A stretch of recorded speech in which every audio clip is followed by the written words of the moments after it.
afternoon. It is 1:05, and we will call our ECAC meeting to order.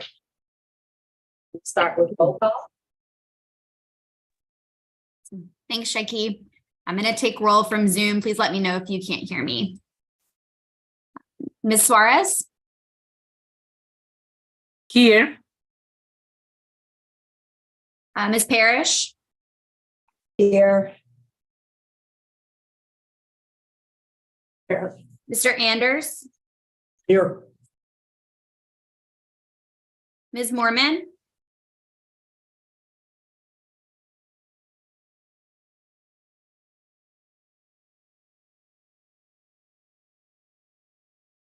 Ms. Johnson?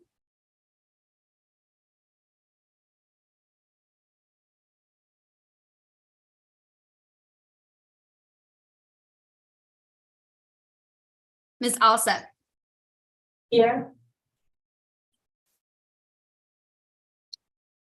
Ms. Franklin? Present. Mr. Turner?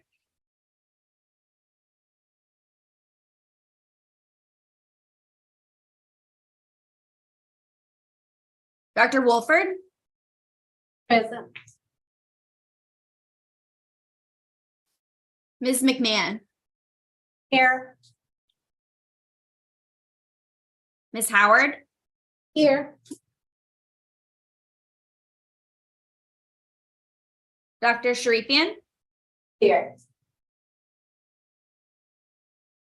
Dr. Steen? Here. Dr. Nelson? Here. Ms. Wilberger? Here. Ms. Cook?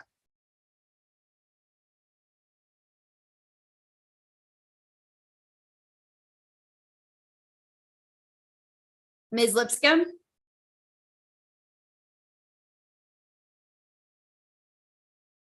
Ms. Newman?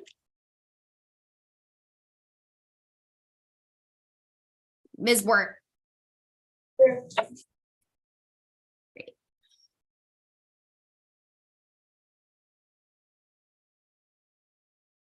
All right, we have a quorum. Turn it back over to you. Awesome. Thank you. All right. Thank you all again for being here in person, and we do have you virtual, but we do have an in-person quorum. So we are ready to do business. Yay. You should have received your agenda and all associated documents for today's meeting. We will not have minutes to review as we did not have a quorum at our December meeting. No specific ECAC updates, just again, welcome to our first meeting of 2023. We do have a loaded agenda, so I will now stand between that and I will turn it over to Jenna to run through items 2 through 5. Excellent. Good afternoon, everyone. So for our agenda, thank you, Shaiki. We have 2 items that require action by this committee, number 2 and number 3. And then we have 2 items that are more updates and do not require action. But the good news is that we do have quorum. And so it is a hefty agenda, but one that hopefully we can receive some endorsements from this body on. The first agenda item that we need your action on is, this may look familiar to you. This is the policy for remote participation in committee meetings and meetings conducted virtually. So if you move to the next slide, please. This is all content that we went through with you all last year, back in 2022. In December, but we were not in person, did not have in-person quorum at this time, but basically as a reminder that this entity is a public meeting and has to follow all of the code required for public meetings, including which has changed recently in response to the pandemic. So we have to create a policy in writing on it. You will have that policy. It was at the front here. and it's posted online, and wanted to receive an endorsement from this body today. This is for the most part the exact same policy that we presented to you all a few months ago, trying to maximize the flexibility allowable under Virginia code, and while also recognizing that we do have to provide a mix of both in-person and virtual meetings. There are two things that I want to note. If we can go to the next slide, please, that we have sort of a slight addition we've made. One more, please. From our conversations in December, we wanted to be responsive to your feedback. So the first thing that we heard from you all, either in the conversation in our last virtual meeting, or you emailed us about this afterwards, is just to be clear that generally speaking, we're going to err on the side of approving requests for remote participation. So the law says that you have to request it in writing, and we just added a little bit of language to say, for the most part, you should expect those will be approved. So that was number one in terms of some changes made. The other piece of feedback that we got was clarifying. We can move to the next slide, Aaliyah. How specific you needed to be if you need to cite a personnel matter. And so this is again something that is fairly specifically laid out in code. On the other hand, we heard you loud and clear. This is not necessarily a place where you want to say, my mother has gallbladder surgery, right? Like that's personal stuff that belongs to you, or information for you and for your mother. And so we added some language to kind of to clarify that to be as comfortable as you are during the meeting, and just give as much as you feel comfortable with. If we need additional clarification, we will reach out, but we also understand that, respectfully, that people, if they have to miss these meetings, it's probably for a good reason, and not wanting you to feel like you need to share your business too broadly. So just the guidance here is to let us know what you're comfortable with letting us know. And say a family health issue, for instance. And if there's some reason that we feel we need a little bit more information, we will ask you for it, but you don't need to feel like you need to overshare. And you also, again, generally speaking, our understanding upon consultation with our experts on the open meetings law and FOIA was that we will accept almost all requests, so it should not have a chilling effect in terms of your participation. Let me pause there. And again, just as a reminder, that the big takeaway here is that we will try to be strategic with you all about kind of the right mix of in-person and virtual meetings. I always look at Gina, who I think travels the farthest, potentially all the way out from Norton, but kind of trying each year as we set the schedule with you to hit the right mix of virtual and in-person, with the key thing being where when we get these in-person meetings, and huge thanks to everybody who could be in the room today, we have to get quorum in order to make decisions as a body. With that, let me pause there, see if there's any questions from the room or from the members on Zoom. And if not, we'll probably ask for a motion for endorsement. You can go first. I have a question about how is inclement weather handled when we've got an in-person meeting scheduled, and the weather in Virginia can vary. We can have all 4 seasons going at once in different corners. So how is that established as far as the committee making a decision as to whether or not to hold a meeting? Yeah, so it's a great question. I think what I would say, what we will probably do when we look at the schedule for the year, is try to factor that you're more likely to get inclement weather, for example, in December, right? So what we'll probably try to do is to have the virtual meetings be in the months that are less likely to have that happen, right? So you'll notice some intentionality there. I will say, ultimately, we will always prioritize people's health and safety above the importance of these meetings. So we typically make a day of decision. We consult with our board person to make sure that we're giving enough notice. And I think what would be likely to happen if we feel like we for example, we met the prior month virtually, and we can't meet virtually again, we'll likely move back the meeting, or sort of, have it do another time versus asking anybody to travel in a way that puts them in danger. Great question, Angel. Thank you. Other questions? I think my questions are probably just for clarity. Number 3, letter B, is a location of the remote participation, which does not need to be open to the public. Is this saying that where the remote participants are, that needs to be documented in the minutes?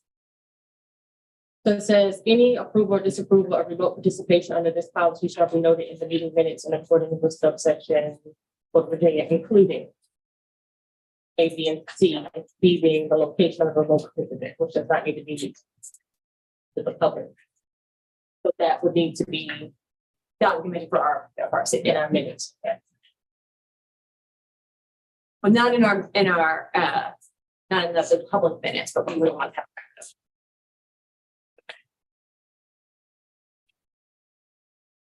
And number 4 is the same as Roman numeral 2. Just we wanted to know if that needed to be there, or is it duplication, or is it necessary to be in both places? Am I reading that the same? Number 4 in Roman numeral 2 on the regard the second paragraph. Policy must be applied for this one section. And then before it said. That's a good call. Yeah, we should double check whether we need it both places.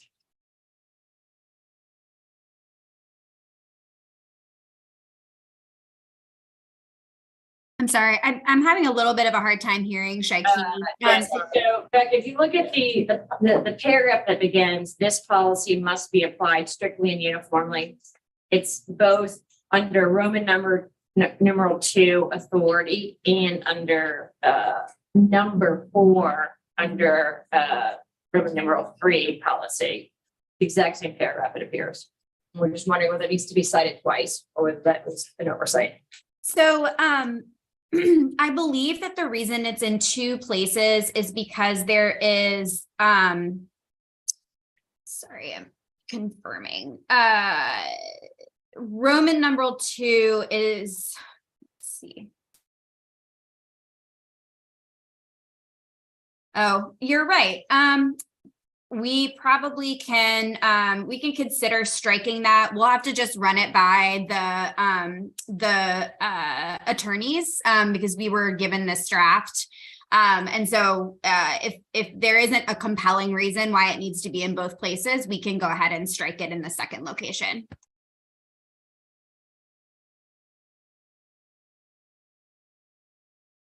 Shaiki receives the prize. Oh, sorry.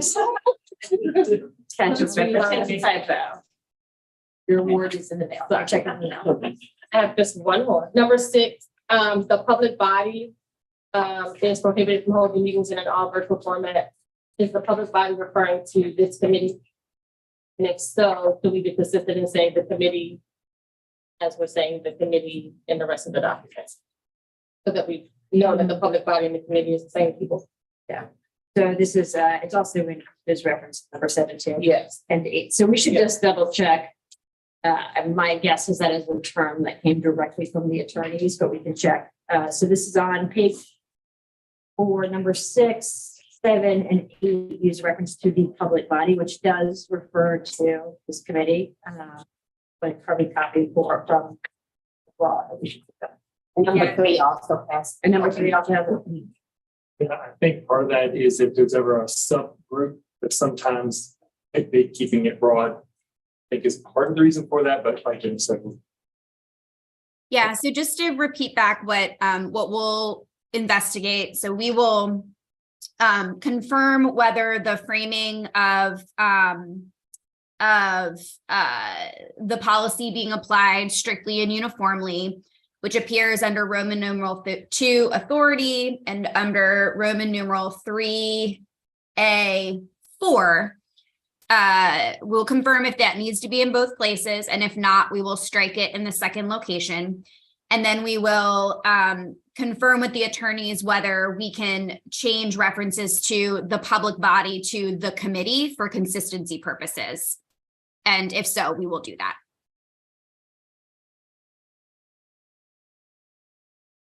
Okay, so let's hold for a minute. Are there any questions or feedback from our remote participants?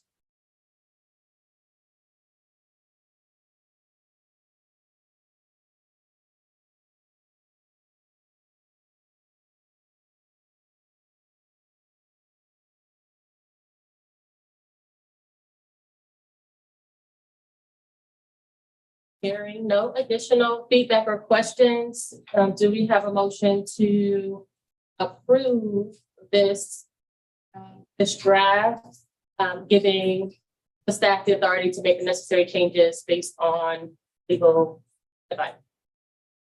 Okay. Give a second. Second, Tina Alsop. Okay. Motion has been made and properly seconded. Any further discussion? All in favor, say aye.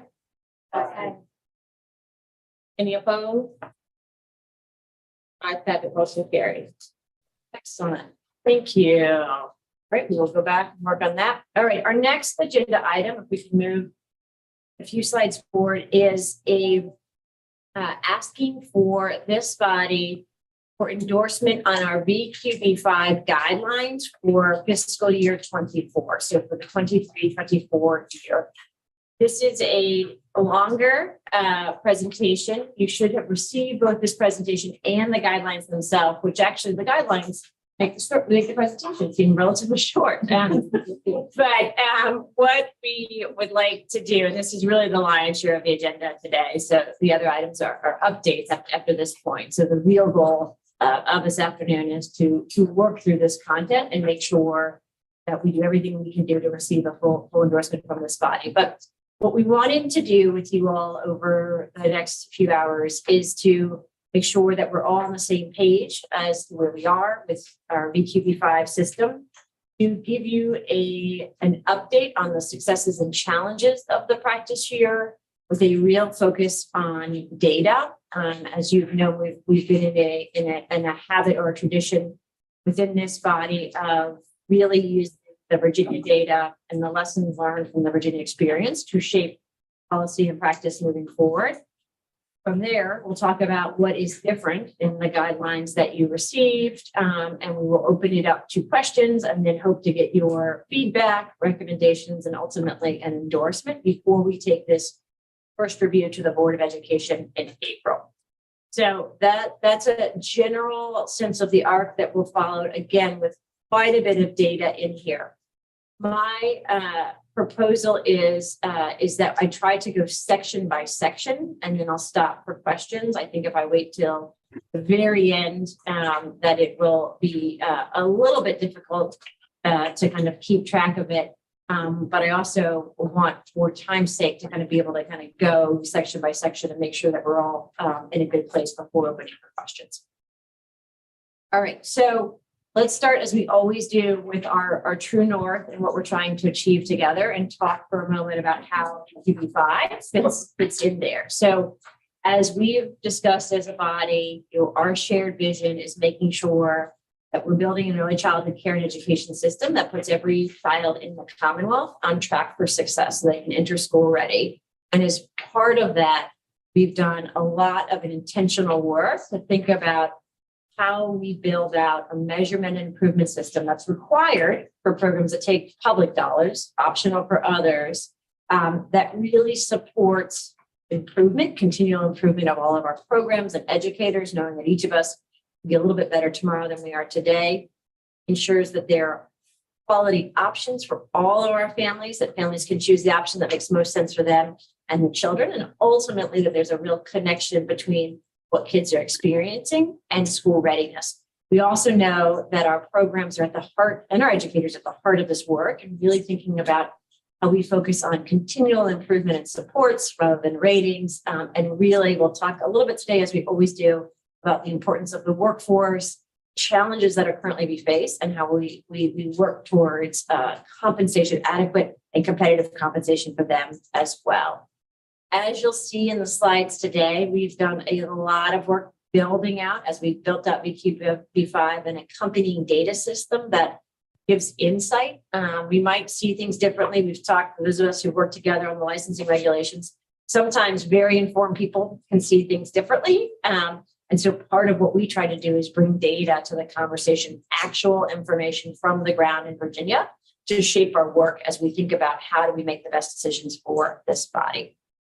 Next slide, please. I should also note slight improvement underneath that girl child is we're now up to 60% of kids entered ready last fall, according to the Virginia Kindergarten Readiness Program, which is a slight uptick from the prior year, in which it was only 58% of kids. So we continue to see some progress here. EQB5. So as a reminder, if we'll go back one slide, there is it's a state law passed in 2020 and calls on the board and the department to create a unified statewide measurement and improvement system for all of our birth fund 5 programs that take public dollars. We've worked very closely with the field going back to 2019 through the preschool development grant to pilot, to scale, to learn from practitioners, family childcare, schools, Head Start partners. Because of the pandemic, initially the law had said we'd have 1 practice year, but we realized that with everything that the sector was facing, that wouldn't be appropriate and fair. And so VQB5 has actually had 2 practice years, change we made to the law right in the middle of the pandemic. And the law set an implementation date. The law said by the fall of this year, by the fall of 2023, all publicly funded programs are required to participate with the expectation that ratings to be published, or profiles to be published in the fall of 2024.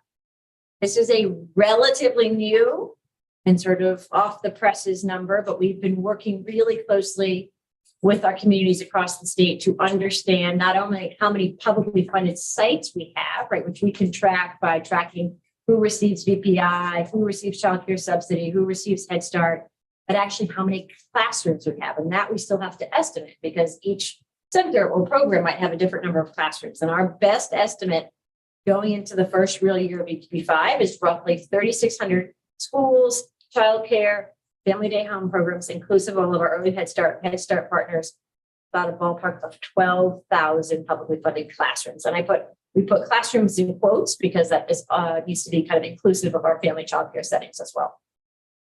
Next slide, please.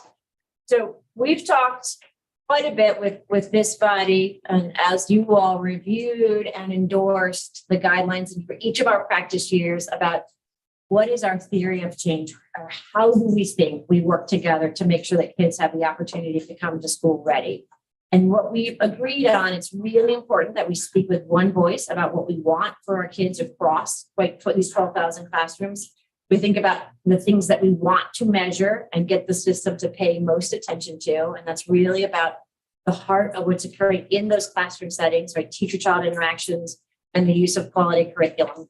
And then really thinking about how do we build a system that promotes improvement at every turn? And I think if there's anything that's been made abundantly clear during the pandemic is just recognizing the heroic and extraordinary work of our educators and really trying to focus this system on a model for improvement and supporting improvement rather than just a kind of a traditional rating system.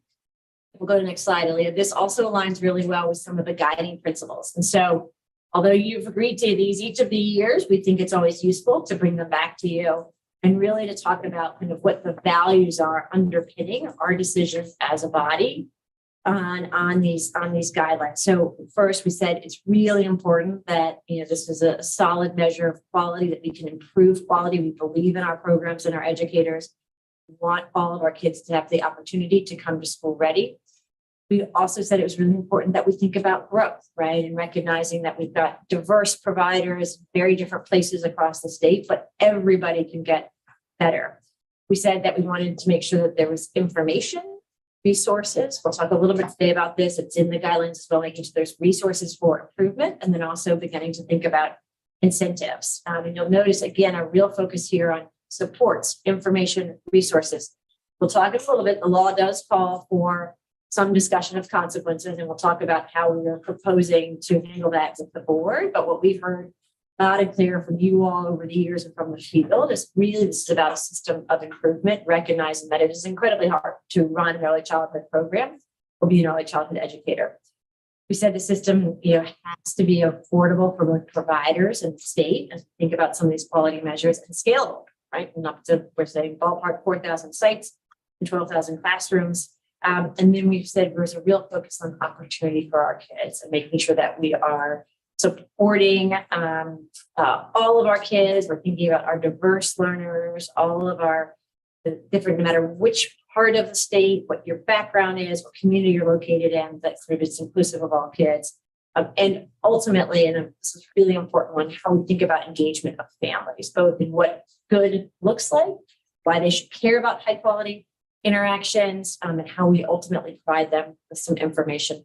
I thought of this week as I had a text, a late night text from my sister-in-law, my brother and my sister-in-law are moving to a new location, had some questions about picking childcare in Michigan. And just, again, sort of just thinking about there's for some, right? I mean, at some point, for those of us who are parents in the room, there's been no bigger decision than figuring out, where you're going to put your child in childcare or preschool, and really thinking about how we recognize the extraordinary work of our Virginia programs and think about how to provide some of this information to families as they are making these really, really big choices.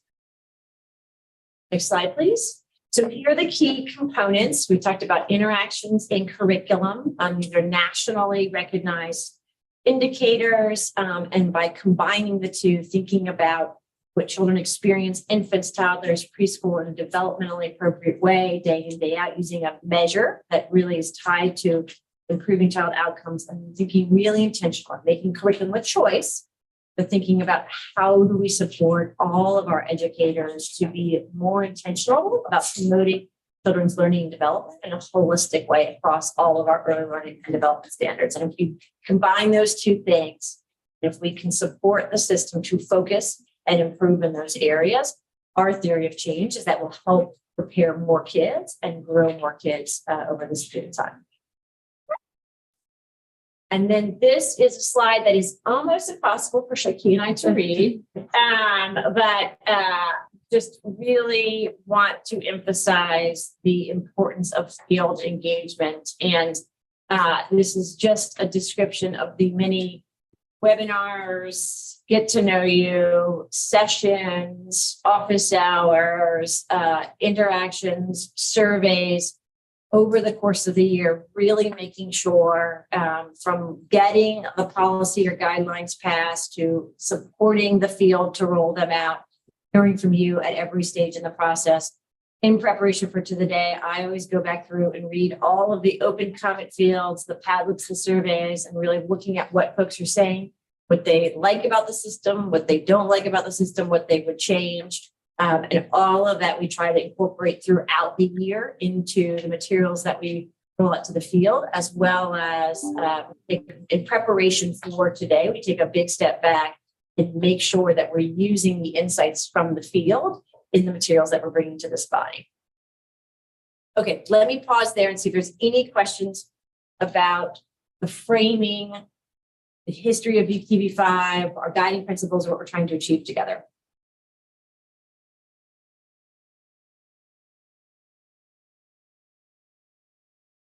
All right, let's jump into the data. Okay.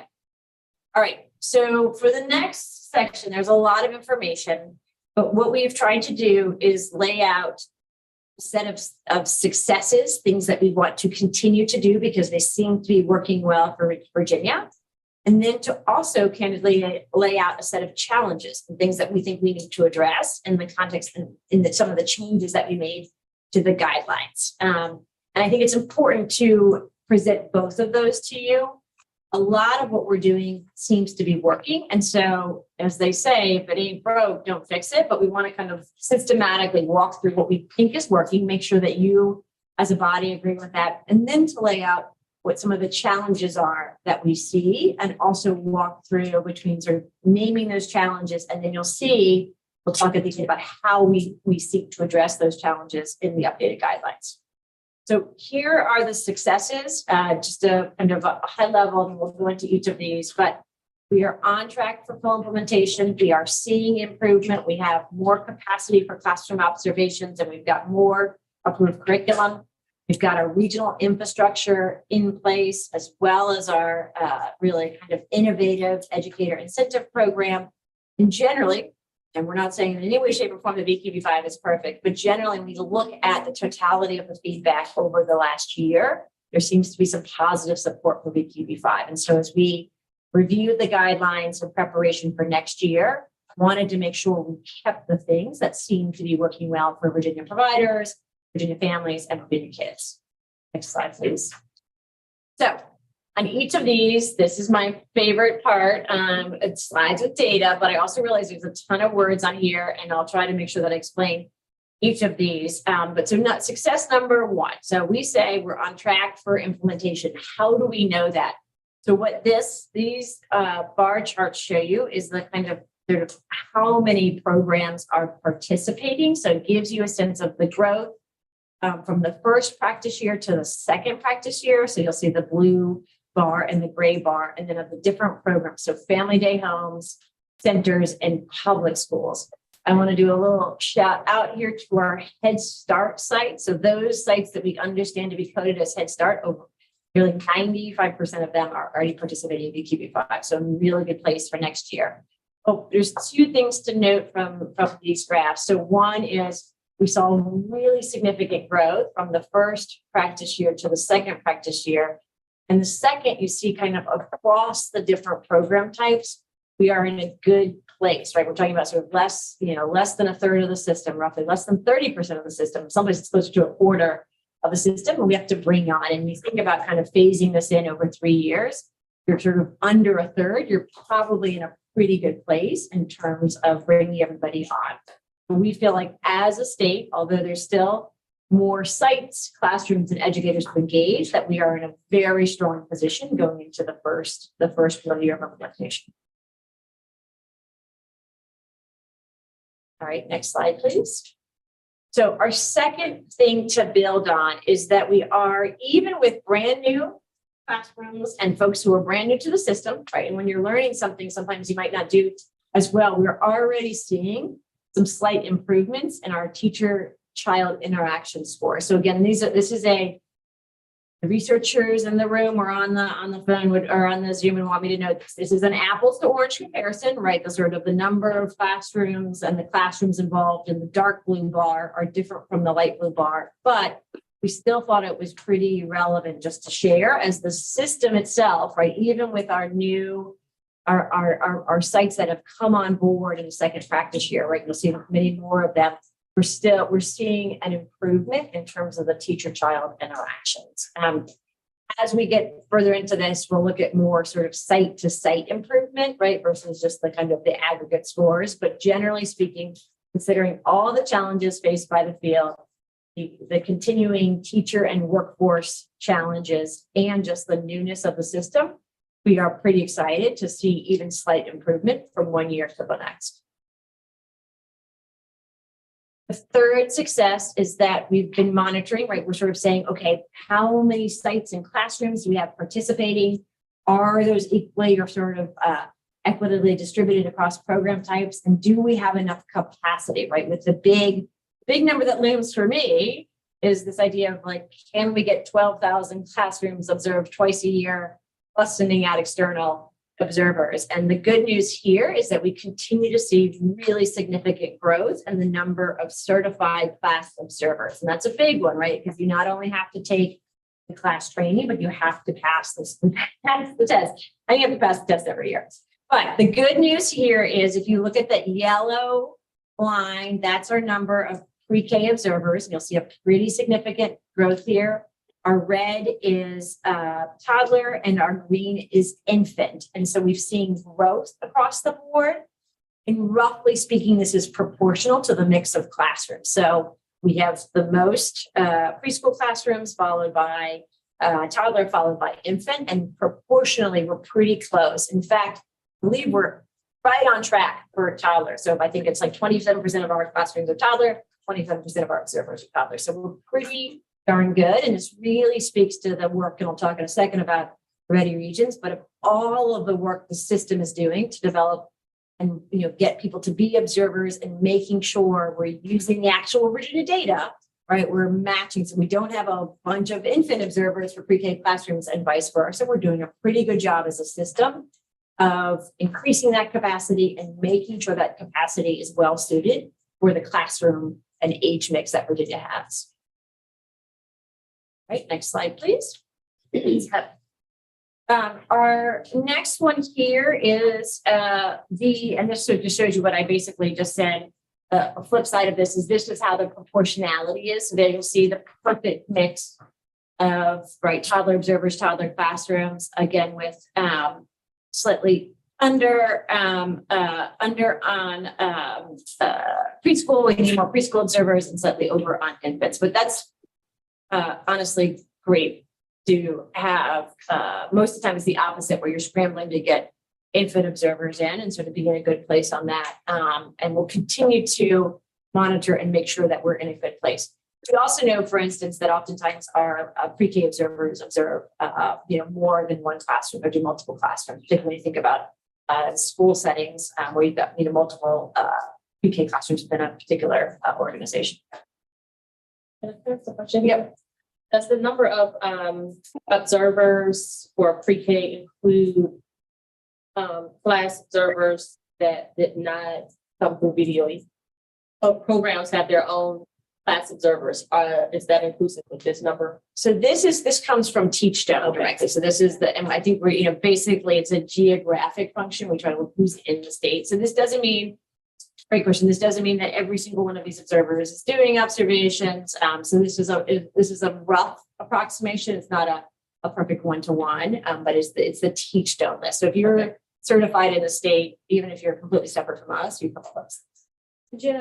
Just the way that I have tried to increase that, some based on school division, is I have required all of my teachers in pre-K to go through the class, to be a class observers, and that they actually know what they're being observed for, and then they had the opportunity to observe each other and observe other local schools. Absolutely. Yeah, and I think we're hearing more and more. And so partly we've been watching this because there's two important points to note about why we should care about the class observer capacity. One is, and which I already said, which is, can we get the 12,000 classrooms done twice a year? I think the second, we talked about this a bit in our improvement theory of change here, is that having more folks who deeply understand this, are vested in providing accurate observations, as you just noted, actually really helps with improvement. I think you've heard me talk before about my experience in Louisiana and what a difference maker once you got teachers trained to this, how much they really inform their fellow teachers in addition to principals as well,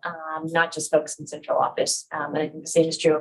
I think Head Start has had a significant amount of success in really developing class observer capacity throughout their organizations.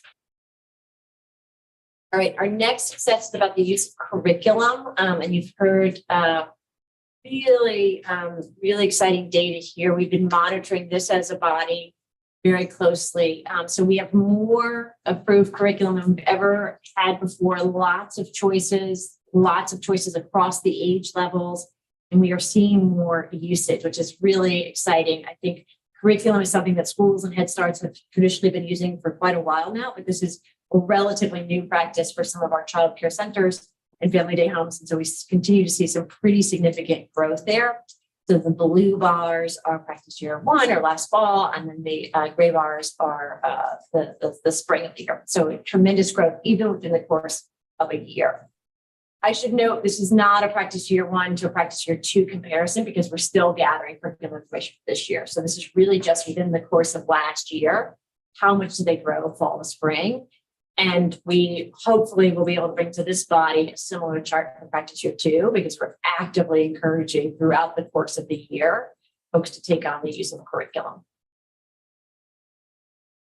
I mentioned earlier the importance of ready regions. And so really what was a concept a year and a half ago are now established entities. They were included in the law as of the 2022 General Assembly, and they are serving as the organizing entities within each region of the state. So you notice there's full statewide coverage here.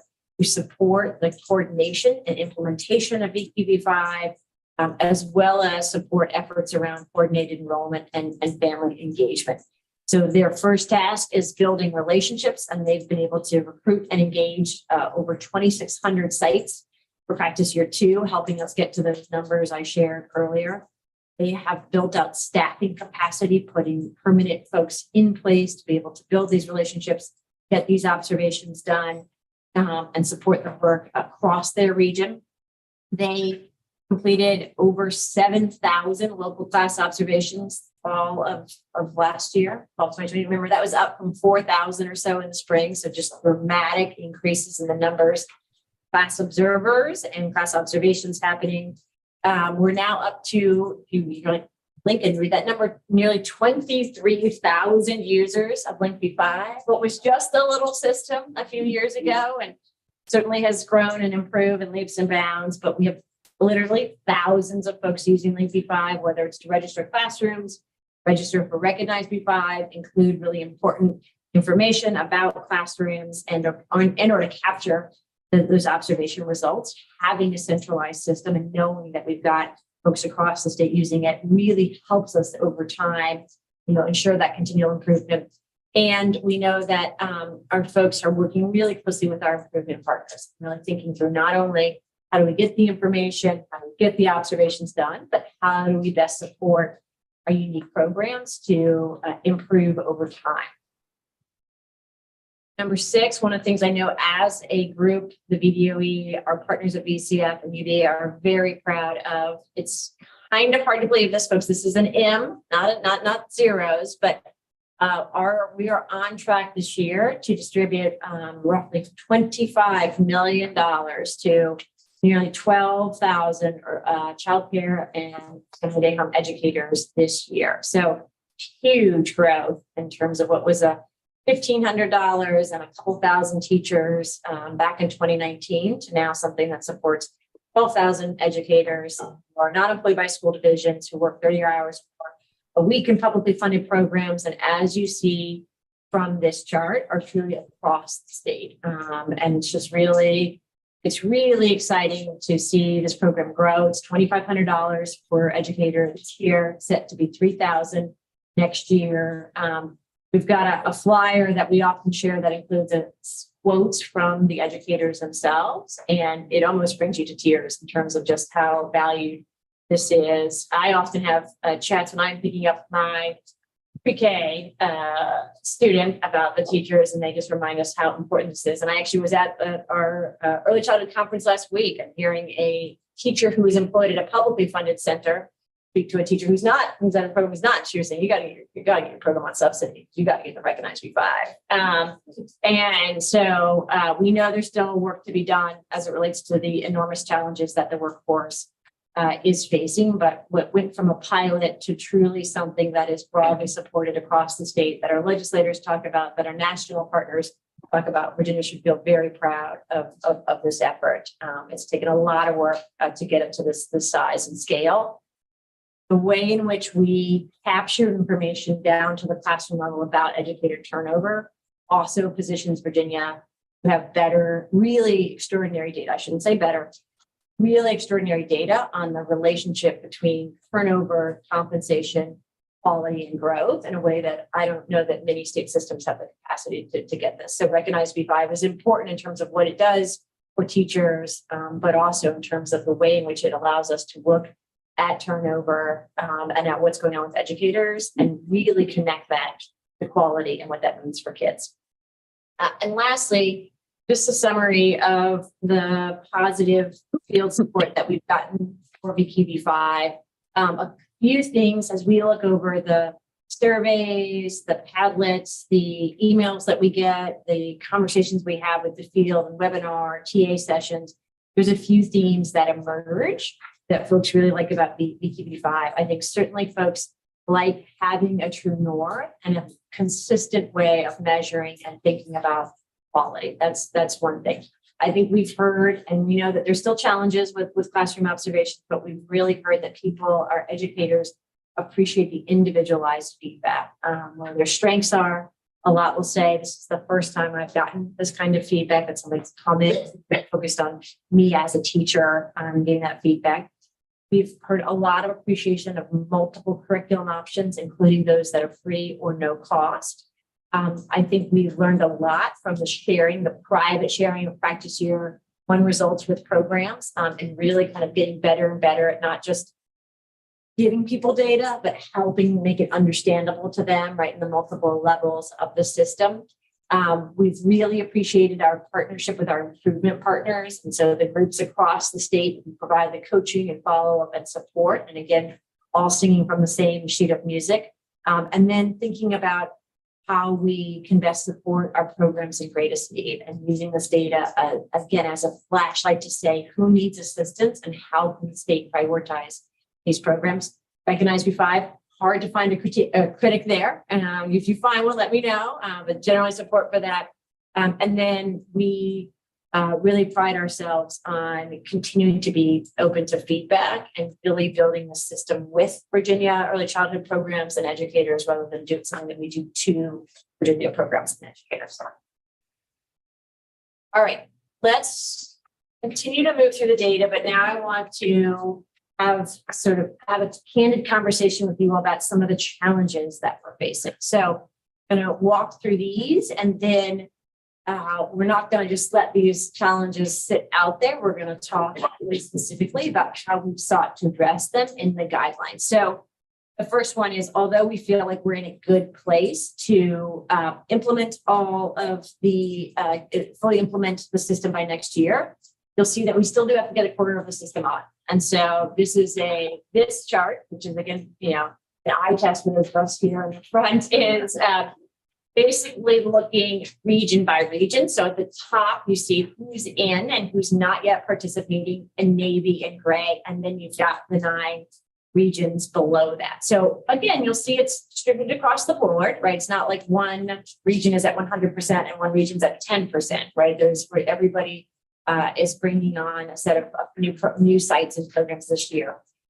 What this does mean, and what I'll talk about when we talk about the guidelines, is we are going to need to make sure that programs are clear on the law, and that this is, there's still some stragglers, there's still some folks who may not be aware that this requirement is coming.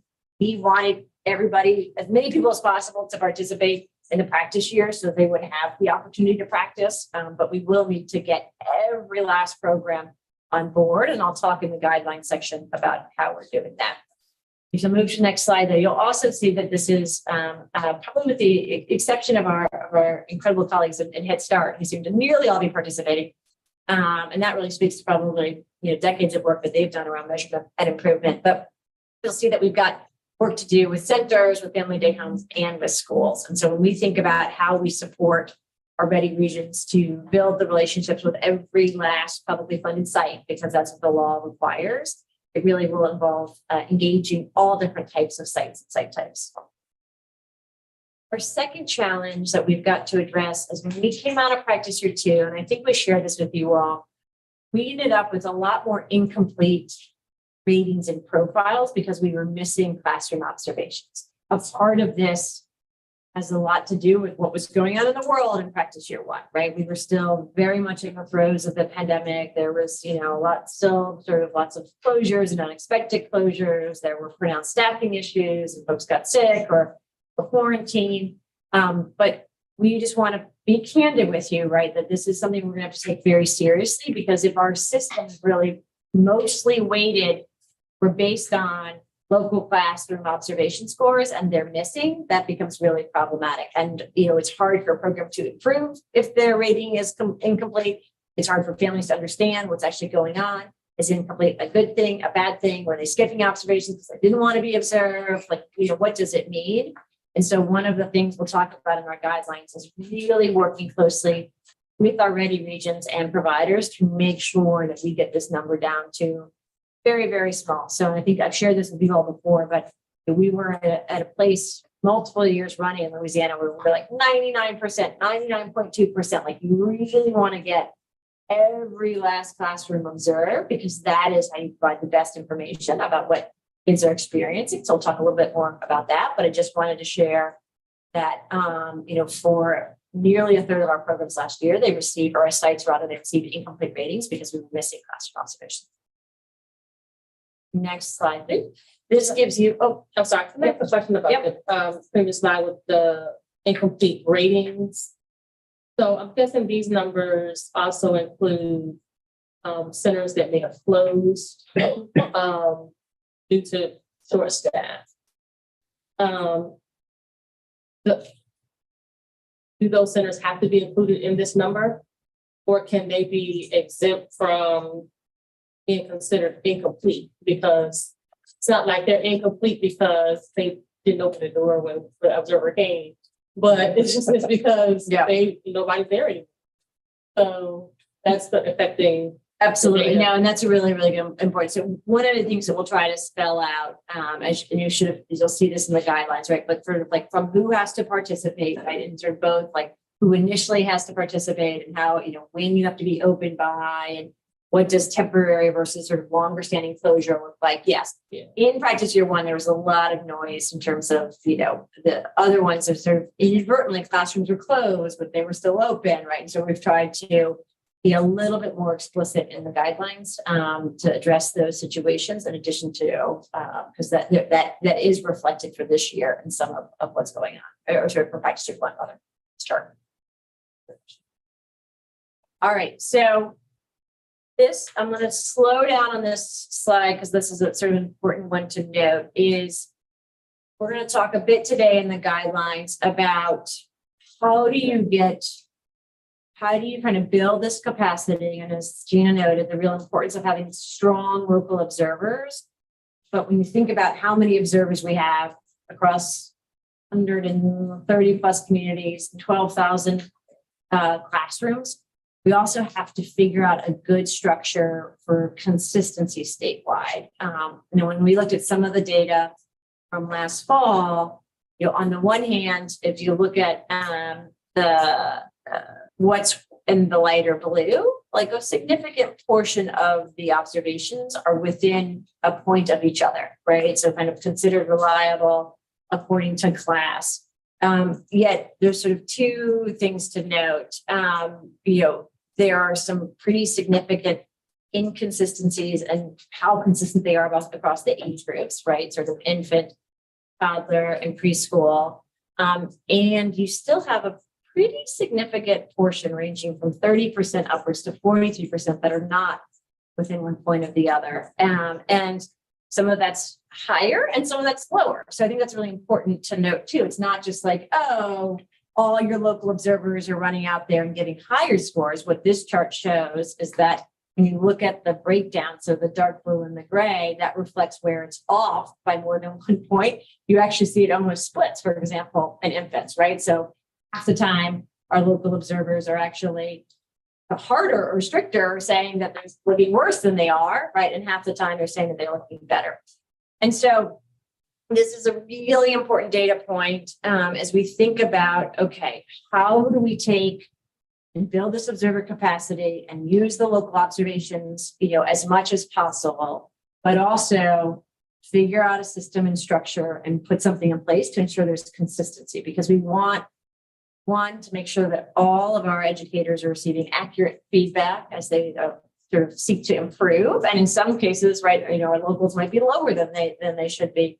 And two, we really want to make sure that there's credibility in the system, right? As you sort of go wherever we sort of put all this information, you think about it, like we want it to be generally consistent, whether you're in the north of the state, the south of the state, the east and the west. And so they'll talk and they'll get a little mathematical, and I'll apologize in advance, but I'm sort of thinking about what can we do at the state level to recognize that most of the time, we are reliable when we have sort of external, highly reliable folks going out and observing, but still anywhere from a third to just over, 40% of the time we're off. And I think getting more accurate is important, not only to build that trust in the system, but also to address what you see here, which is there are times where we're giving folks scores lower than what we actually think is being observed. And really, we want to make sure that we are giving that accurate feedback.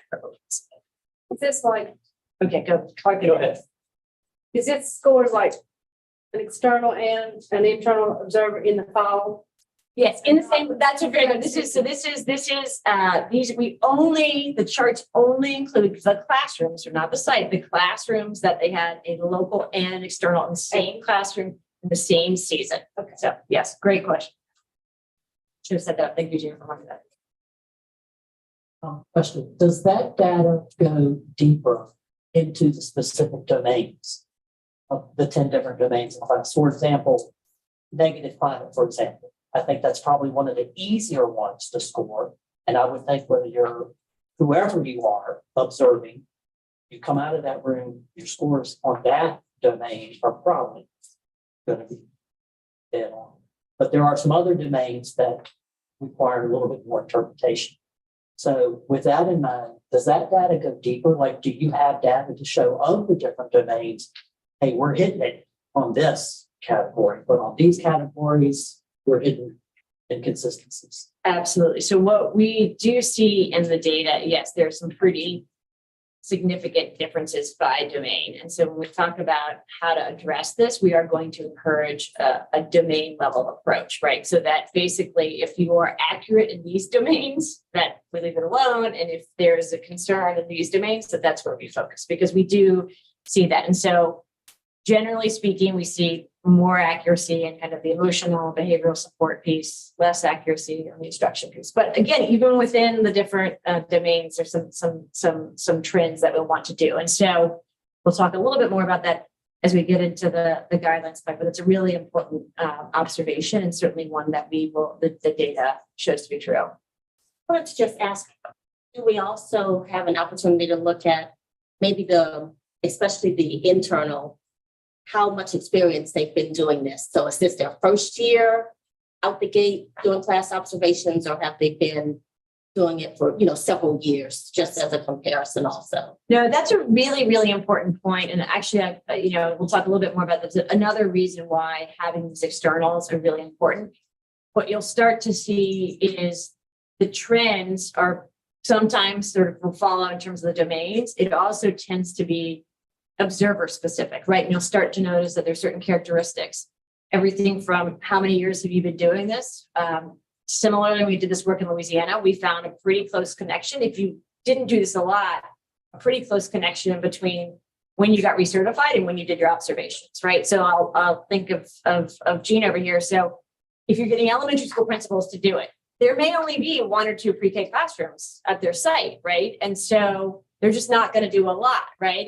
And so part of what we did is we really work with them to say, do your recertification right before you do your classroom observations. That might be less relevant for a full-time observer who does, 5 observations a week, every week from September to December. So that's very astute. You guys are way ahead of me. I feel like maybe Chris Myers called you and gave you these questions and points. But yes, it sort of also allows you to really look at the domains and notice sort of how those trends are different. And then ultimately the goal would be to get our local observers to be as kind of consistent, as accurate as possible, and being able to identify what are those trends. Is it experience? Is it the time between when you got trained or took your test and when you did your observation? Is it the settings in which you observe? Maybe you're very, very accurate in schools because you know that well, but you're less accurate in family childcare settings, or vice versa. But being able to use that data to more precisely understand accuracy and consistency will be really important. All right. So we recognize, we talked a little bit about this last spring in the guidelines, but we had 17 sites last year that received our lowest measure of need support, and wanted just to share what we have done with them. I think this is really important. So on the one hand, we have been able to prioritize them for resources this year. They were distributed across 8 regions. It was 4 family day homes and 13 childcare centers. We found that none of them were using approved curriculum, right? So that was a sort of an aha for us in terms of really thinking about what we can do to support that. On the other hand, we would also, as we got into working with them, would say maybe curriculum wasn't the first thing we needed to work on. Probably was more looking at some of the warmth and responsiveness of the interactions. We prioritize all 17 sites for coaching and access to resources free of charge. We were only able to get 11 of 17 to participate. And so one of the things you'll hear us talk about, we'll go into more detail, is thinking about requiring something a little bit more sort of stronger requirement here for folks who score very low. Again, we're not going to talk about dire consequences like taking away resources, but really thinking about, we went out to 17 sites last year and said, we really need you to get better. We are here to support you. And only 11 of them are willing to sort of partake in that. And we think we need, you score that low, right? Remember how low this is, folks. If you score that low, we really need to make sure that you are taking full advantage of the resources the state is providing. You have questions? No, I was just gonna say, that's sad. It's hard to score that low. It's hard to score that low. And I think ultimately, we see our role as a state as really and one of the reasons for VQ5 is to say, how do we make sure no matter where you go in the state, right, the kids get a certain level of experience. And we are committed to working with every last program, but you also have to work with us and our improvement partners to get better. This is always, I'm going to slow down and make sure I describe this correctly. So we've had some conversations, I know within this body and with others about why do we only require curriculum in one classroom? You have to ensure you're using approved curriculum in one classroom versus all classrooms. And what this data suggests to us is that it is probably wise to continue that right now based on where our private sites and partners are at. So basically what these pie charts show is that while 85% of our sites are saying they're using approved curriculum in at least one classroom, you look at all of their classrooms, that drops down to about 78% of classrooms, right? So there's basically that saying there's still a good number of programs out there that have classrooms for which they are not at the place yet to say we're using approved curriculum in all of our classrooms.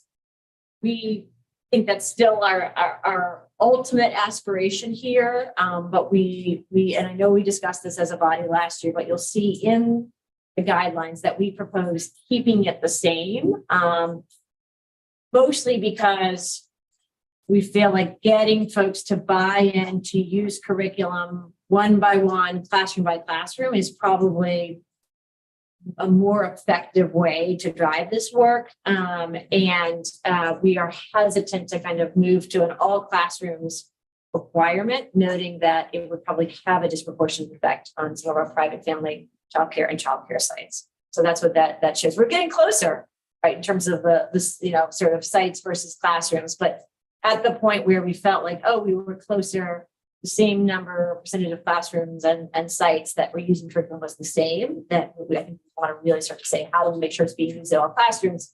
And then this body has also raised the question in the past, how do we make sure it's being used well or effectively or to fidelity in all classrooms? Next slide, please. Okay, I call this our Clark Anders slide. But in all seriousness, we were struggling with, and it's a struggle for us when we've got words instead of charts or graphs here, but we felt like we couldn't talk candidly about the challenges and some of the context that went into preparing these guidelines for you all without acknowledging the reality of the workforce challenges. So we've got a longstanding research policy partnership with UVA. They just recently put out a piece, and a lot of this data does come from the survey and analytical work that they're doing on the ground in Virginia, right? So this is not just the national headlines, but this continues to be the greatest challenge. We talk to family childcare, big, small, mom, pop, faith-based. It's even facing challenges in our schools. I know we're hearing it in terms of early childhood special education. I know I've heard it from Taki and her partners in Head Start and Early Head Start. Like, this is the single biggest issue. We are required by law to move forward with VQB5. We've increased recognized B5. We've done a set of other things. We'll talk about it to help support on rates, but we just wanted to be candid that this is still a very real challenge as we roll out VQB5, that we're still seeing, although wages are higher once you control for inflation, it's really a null effect. We're still hearing that our publicly funded programs have vacancies.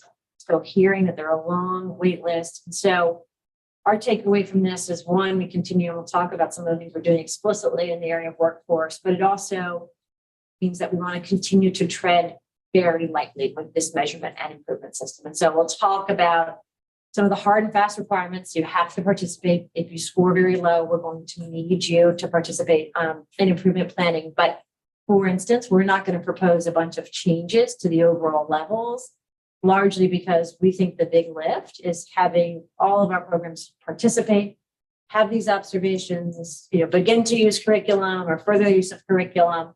And in recognition of that, and we're trying to keep a lot of the QB5 guidelines consistent because what we're hearing is that this is still the number one challenge for the sector, and trying to kind of keep that in mind as we go forward.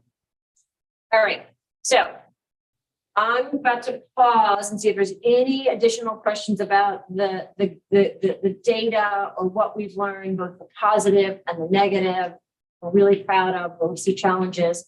But I wanted just to have this as a little bit of a crib sheet as we go forward. And you say, wow, Jenny, you just laid out 6 pretty heavy challenges. You'll see within each of the sections, and the sort of an overall description of our approach, right? So, for example, noting we still got a quarter of the system to get on board, you'll see these guidelines are more specific than anything we put forth in the past about who has to participate and what happens if you don't participate. You'll see we talk a lot about and some of our speakers here kind of already sort of alluded to this, sort of thinking about what we do about consistency with local observations, thinking about the domain, thinking about the observer, and thinking about the other pieces. We'll talk about performance improvement planning, and we'll talk about kind of keeping some things the same to support the workforce, including areas like. All right, let me pause here before we get into the guidelines, which everybody should have a copy of as well, and then we will go in. Questions about charts, data, successes, or challenges? I have a few very basic questions. Okay, sure. Forgive me for being. No problem. One question from the beginning where you said that 60% is an improvement over 58% ready for school. How does that compare to pre-pandemic? So we've got one pre-pandemic number. Is that 56%? I think. Yes, I think it was 56%. That's remarkable. I put out of my head. So we had one data point. We're going to see full state implementation of BTRP this fall of 2019. So we actually don't even have spring baseline pre-pandemic. We do have a fall baseline. So it's all BKRP. BKRP. Yes. Okay. And then I have a question on the child teacher interaction scores from slide 20. You have to go back, but it shows this improvement across the 2 years in the class teacher child interaction. And I'm sorry, I'm probably the least familiar with the class scoring of anyone in this room, but is that what kind of, that seems small to me, but maybe it actually is big, like statistically or clinically, like what significance does that difference have? So it is improvement across the board when you look at the ends and the charts, right? So we're talking about thousands of classrooms. For us, we take it as a general good sign. I wouldn't. Sure. Moving in the right direction. Moving in the right direction, because if you look at the difference between the number of classrooms and the dark blue bar versus the light blue, right, you've got a ton of noise. So like, they talk about in retail, there's sort of general improvement and there's like store to store sales, like it's that particular store selling more. So as we get more into that, that's what we'd want to do is actually look at kind of sites going up. But it's still a meaningful indicator in terms of even as you've got new classrooms coming on board, that there's enough familiarity and that we're building enough support at the outset for class that you're seeing something. And in terms of that score, as like we know from like literature, what's associated with improved school readiness? So yes, so like basically once you hit above a certain threshold, any improvement is connected with more kids' growth. But that again, they would say if the class office they're like generally a good sign, but like you're only going to see a real improvement in kids' growth if you're looking at kind of within the classrooms. Thank you for indulging my basic. No. My final question is all really interesting, great for me. My final question is maybe aspirational, and I'm reading ahead to like the classroom list and stuff, but what potential is there in the future of sort of looking at our population of children in Virginia first, and then associating it with participation and quality in these classroom sites? So this is all very good, like classroom and center data, but what if we say, okay, these are all the kids that we have, where are the gaps in terms of participation, like non-participating children, and what's going on with them? Where are they, and what are their scores compared to people in different qualities? Does that make sense? So that's Absolutely, yeah. So let's hold that because I do. That is a new shift, and when we talk through the classroom list section, I'd like to engage on that because I think part of what we do include in these guidelines is a recommendation that over time we make as a condition of participation, getting information about which kids are in the classroom so that ultimately you can understand both which kids are being served, who's being unserved, and then even sort of more importantly, what are kids experiencing and how does that track to their growth over time, and how does that track to some of the investments in the system? So it's a great question. I want to kind of walk us through that and how we see classrooms list as opening up, new ways for Virginia to think about supporting kids, individual kids' growth and development over time, but also to drive significant more investment in the system because we can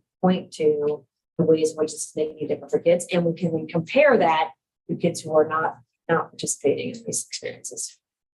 For point of reference, one of the things that I often cite that when we do look at the VKRP data and look at kids from low income households whose parents, and this is not a perfect indicator, but whose parents say or guardians say they had no preschool whatsoever, you see 2/3 of them come in not ready, right? So there's a pretty significant difference between where our at-risk kids who have the opportunity, and whether it's Head Start or VPI or childcare or family childcare, on average, they look much better than those kids whose families report no preschool experience whatsoever. We don't necessarily trust that parents know exactly where their kids are, but we do believe when they say their kids had no preschool. And that's a pretty good indicator there. Great questions. I think I just have a comment, I'm not sure, and maybe a question. We find that many of our new teachers who come in, they've not had their student teaching. We can hardly ever get a student teacher in my area. And I don't know if that's statewide or if that's just Southwest Virginia, but you very wise. I've had the conversation with them to say pre-K is important just because it's not an SOL grade. We need student teachers there. So when we need a pre-K teacher, we have quality people. So that pre-K through 6 certification concerns me a little bit because, like I said, in Southwest Virginia, hardly ever do we get a pre-K student teacher. I don't think that's Southwest Virginia. I didn't know if it was just, we have 2 or 3 local colleges that most of our students come from. And I've been in Norton City for 10 years now, and I can't think of ever having a student teacher. So I think to make our teachers stronger, they need to have that student teaching opportunity. I mean, I'm talking on the public school side.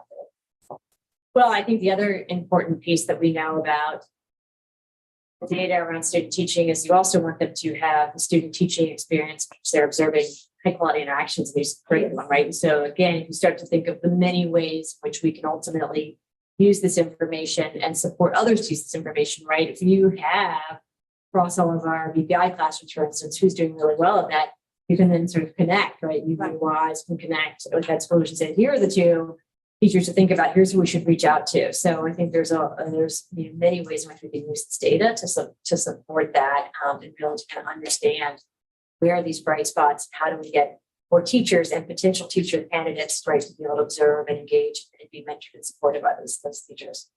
I think it goes back to our student teachers, if they are in the 2+2 program, which is one of the initiatives that started a few years ago, and they're specifically early childhood, we send them for the student teaching to pre-K classroom. So one of the solutions is increasing those 2+2 agreements, which is expired some of those memorandum of understandings, and it's just going different route. But I think it's a really great point those are the specific student teachers that we send. Otherwise, the other students who are in traditional pathways, they're not going, we are absolutely ready.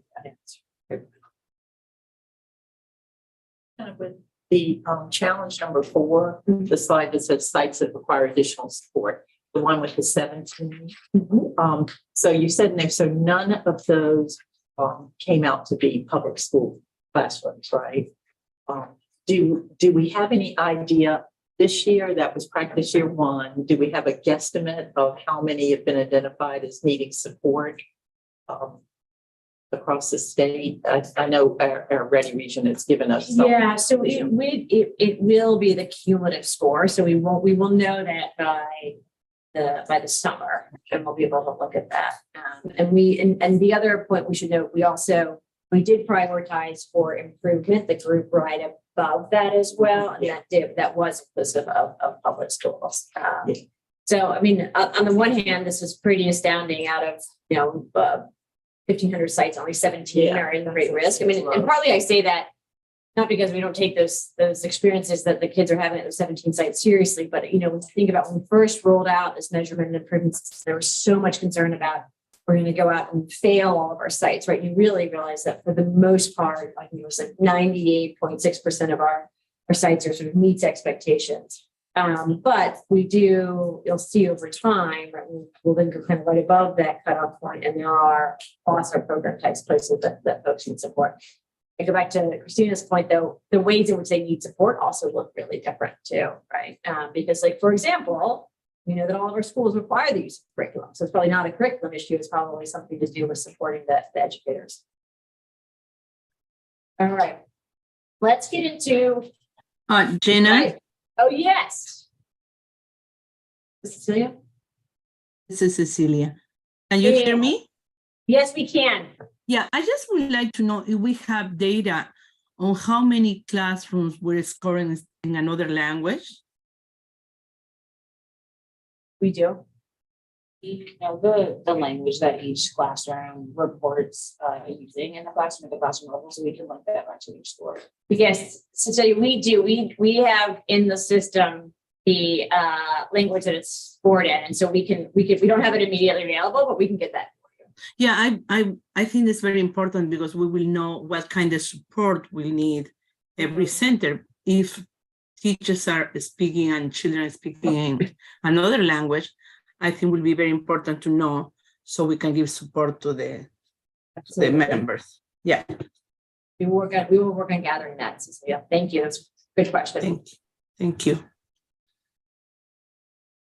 All right. So our goal here is to get an endorsement from this body on the guidelines prior to taking them to the board. What I would propose, and again, if you need a copy with the very colorful binder clips up there, what I would propose is that I go section by section. I'll do the overarching, here are the high level changes, and then I'll pause within each section to see if there's any questions or if there's a particular recommendation that you want to make, and we'll make sure to track that down and then you can work to kind of think about if it's an endorsement with recommendations. Just as a reminder, because I feel like it's been a minute since we've done this, you can either endorse it as is, or what we've sometimes done in the past, right? I think Shaki modeled this was like endorse the policy for virtual meetings with the changes as required by the attorney, right? So you can say endorse it 1, 2, 3. We'll try to kind of keep track of it because I know it's a very, very lengthy document, and want to make sure that we get full review and buy-in from you.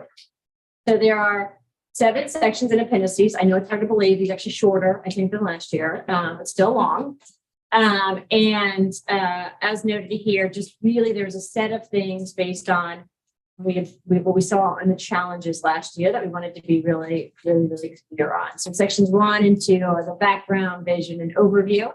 Again, fairly perfunctory and roll up last year. Section 3, focus on participation requirements, class observation requirements. Section 4, curriculum, and 5, determining results, and then thinking about quality improvement in section 7, and then a ton of detail in the appendices. We were not.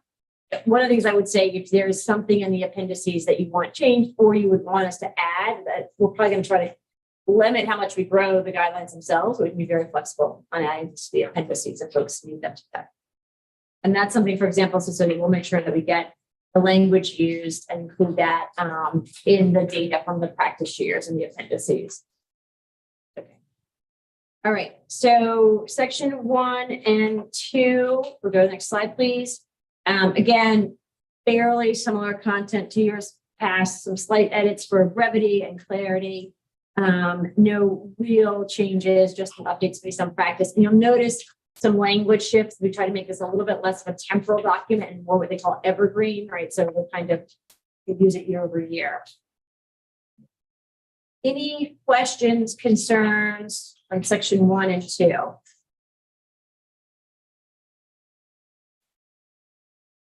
All right, hearing none, we're going to move on to section 3. So as you'll recollect in the challenge, we still have a number of sites that are not yet participating. That's fine, right? These are practice years. This is not required, but I think we've heard a couple of things that lead us to realize we need to be really clear in our guidelines and our communication between now and the end of the summer to help people understand that this is not optional, right? This is a requirement and what it means. So the law also requires us to, says that the board has to lay out consequences. And one of the really important things that we're going to note that really the only consequences we see in the system for this year are if you don't participate, right? We're not going to, sort of threaten public money or take draconian action for based on performance. But the one place, the big shift from it being a practice year to a full year is you have to participate. This is not a nice to have. This is a must do. So if you look at section 3, you'll notice it's really specifically defining who needs to participate, what it means to participate, and on what timeline. So way more detail about AM, PM classrooms, full-time classrooms, unrelated children, enrollment minimums, and sort of the dates than you've seen in years past. And we just want to be very, very explicit about these expectations, because this is really it, right? You have to participate. It also begins to detail the consequences. And so it looks slightly different program by program, but the gist is that you have to participate, or we are then legally obligated to take additional action. And then getting to Dr. Nelson's question, I'll talk in a moment about classroom risk expectations. Okay, next slide, please. So this lays out what it means to participate in DTP5. The other point to note here is we have tried to be reasonable. Think about what I said about the workforce challenges. Think about situations in the past or rating systems in other states where it's been really, really costly to participate, right? Because you have to have a bachelor's degree or because you have to have lower ratios. So this is it. This is what you have to do. You have to complete the registration process. You have to let somebody into your classroom, right, to observe both the local and external. And then you just have to kind of give us some information. That's really it in terms of the bare minimum. As we are talking to some of our stragglers or folks who are like, I don't know, we want to keep everybody that's taking the child care subsidy program, all of our vendors. We do not want to lose vendors. We do not want to reduce access. We want to make sure that every single one of our Head Start and early Head Start partners has no concerns about participation. It will be reminded, the law says we have to align with the Head Start program standards. And we want to make sure that every single one of our VPI, early childhood special education, inclusionary, self-contained, Title I, you name it, all of these classrooms understand that they have to participate and that this is the bare minimum that they have to do, which is really put some information in Link B5 and allow folks their observations. I love what Gina said earlier about having teachers trained, right? I think that is a huge step for improvement, but it's not a requirement. And we'll be really clear about that. Curriculum is not a requirement. It's a choice. This slide lays out and the guidelines lay out the bare minimum that you need to participate. And then if you go to the next slide, please. Unrelated children. Oh, that's we got the right there, the unrelated children. You've got your guidelines. You got to pull it up. Yeah, was it B5 in? Will you bring me? Marie, will you bring me? Chris, do you want to read it out loud? I'm gonna ask Chris Myers to come up to the seat here, the hot. With that mic right there. Folks on the phone can hear. Okay, so it is in section 3.12A, definition of unrelated children. Unrelated children are those who are not a direct relative of a family day home provider or lead teacher. A child who is a direct relative means a son, daughter, grandchild, niece, or nephew, whether by blood or adoption. Publicly funded programs that serve 3 or more unrelated children are required to participate in B25. Publicly funded programs that only serve children who are direct relatives are not required to participate in B25.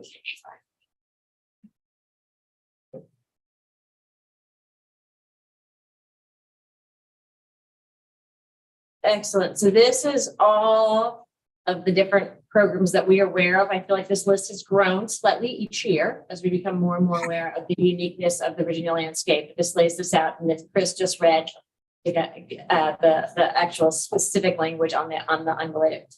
All right, if we can move to the next slide, please. Questions. So folks have asked from the very beginning, well, what happens if I refuse to participate? And so we're now at that point in the process. And so basically what this section of the guideline lays out, and what we would do is we would work in consultation with our attorneys on this, should this occur, is we want to, one, give you notice that you have to participate. So we will start this work. We've actually begun this work already with the Ready Regions, but if we hit the point, right, so you look at the dates that were spelled out here. If you hit the point where you get next fall where you don't register, for example, by October 1st, we will then notify you in writing that you must register. You receive public dollars, you must register. You'll have a time to do that, right? We're not going to just go down and sort of shut you down tomorrow, but we'll say, here's a letter. We'll likely also follow up with a phone call. We'll make several efforts to reach you to say you have to register for LINC 5. You have to understand how many classrooms you have. You have to let us come out and observe. If you still refuse to do that, the pathway will look slightly different by public funding source, but basically we'll notify you, and at some point for the situation. So for example, with childcare subsidy, at some point, we ultimately would have to say you could no longer be a subsidy vendor. So, our goal would be to avoid that, but we would do letter in writing, the call, we would do a second letter, but ultimately we'll hit, let's call it January. And if you are still taking public dollars and not participating in QB5, we will ultimately take you off the childcare subsidy program. I think slightly different version of this for public schools. We basically would work with the school division to say, this is state law, you need to pass it. There'll be a letter to the superintendent, the school board council, basically saying you have to participate, If not, your BPI funding, your other resources are jeopardized. Our hope is for the most part with our school partners that they will comply because schools generally are good at following the laws. Our hope with our private childcare and family generally good at passing laws, following laws rather. We're hoping with our family childcare and childcare that we will be able to provide that kind of individualized follow-up. We do not want to lose programs that are participating in subsidy. There will likely be a handful of programs that are participating in subsidy that have 0 kids right now on subsidy who may opt out. We saw a little bit of that in Louisiana when we first rolled this out. And then we would work with, again, we're in a great place with Head Start. I'm not concerned at all, but we basically follow up with Head Start, remind them that they, as a condition of Head Start, one of the program guidelines is you have to follow state laws. This is the state law. What do we need to do to help you to participate? But I feel we're in a pretty good place there. Our goal on laying this out so explicitly now is so that you basically have a 6-month window between now and sort of August, September, October, so that we are just helping people understand that this is serious this time. We need you to do it. You understand the requirements, that there are no surprises. You didn't know this was coming, kind of avoiding that, and working with our Ready Regions who've done a ton of outreach in the space, but needed to be able to say, yes, there is a consequence, right? And by the way, this time you have to come on. This is not a practice year. This is different. Will Ready Regions be copied in on those letters? Absolutely. We are working right now on some protocols, both with like Department of Social Services. We're thinking about the Federal Office of Head Start. We're thinking about the school divisions, like how we would do that. And then again, doing a bunch of communication up front, maybe, yeah, so that they know that. So we just looked from, sorry. Oh, that's okay. I was just gonna say what they're beginning notification to parents. Yeah, so that's a great point. So what we will, and I would say we already have processes in place for handling situations with our programs that participate in the child care subsidy program. So we follow some of those protocols. So some of those protocols, for example, are requiring a provider to communicate to families, right? Because we don't, some of that is also having our local Department of Social Services notify parents. So if we get to the unfortunate situation of a provider who's serving a significant number of children who are participating in the subsidy program, who's in this case, we would involve Ready Region, local social service office, other programs, thinking about resources, all of that would come into play. We hope to not get to that place by being as serious and explicit as we are now, but we would follow similar protocols. So if we have a situation where it's dangerous and it's a vendor, a subsidy vendor, we work to move those kids to other places, for example. We have a question from the chat. Yep. If the funds are pooled, will the children's care or education be disrupted, i.e. they need to leave the program? And that question is from Tracy Walters. Tracy, that's a great question. So it really will depend. Our goal would be to not have any child's experiences disrupted because we ultimately are able to get the program to participate. There is a risk that it would. And in that case, we would work with the families as well as other publicly funded programs in the area to move to transition kids to other settings. So for example, we have situations right now where we have subsidy vendors who either close or have to close, and we work with the local Department of Social Services to transition those kids to another child care center within that community. So again, our hope would be to avoid that, but we would absolutely work with the program, the Ready Region, the either the school division or the Head Start or the other child care programs and local social services office to make sure that we safely and seamlessly transition those kids. Okay, thank you. It's losing altogether on services. Great, thank you. Thanks, Joe. Tracy brings up a good question, and you kind of addressed this a minute ago, Jen. I think it comes down to a situation where the truth hurts. But I guess in the background, y'all are getting prepared. I think it's unfortunate, but that 29% of centers that currently accept subsidy have not enrolled. There's going to be a percentage of them that I'm afraid drop out of subsidy. Virginia, for those who don't know, we experienced this about 7 years ago. We lost a lot. We lost a lot of subsidy. And for the past 7 years, I have seen where Virginia has, held out the carrot stick, trying to get those centers back into subsidy to take subsidy. And, to go off of Tracy's question, if centers do,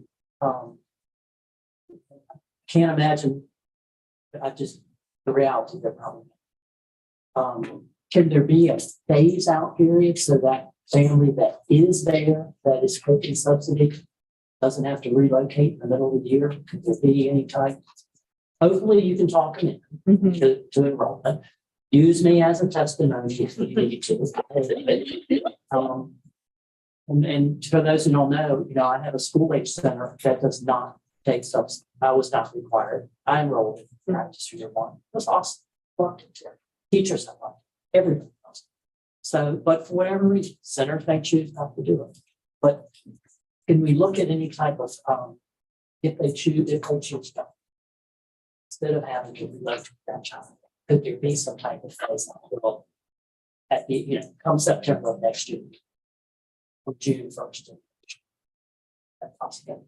Great question. So the challenge is there are certain things, I know we've had this conversation when it relates to background checks, that are fairly hard and fast to the law, right? And no superintendent, no deputy superintendent, no advisory body really has the ability to create exemptions in code, right? And so the participation requirement by this year is in code, meaning that there's not really a way to accept that. I will say a couple of things that we will certainly grapple with One is really starting to look and think about, if we have, for example, publicly funded programs with large numbers of publicly funded kids in October that are not participating, like is potentially really thinking about, prioritizing those for kind of quicker action, thinking about sort of transition opportunities earlier for families, right? So kind of getting it earlier in the year rather than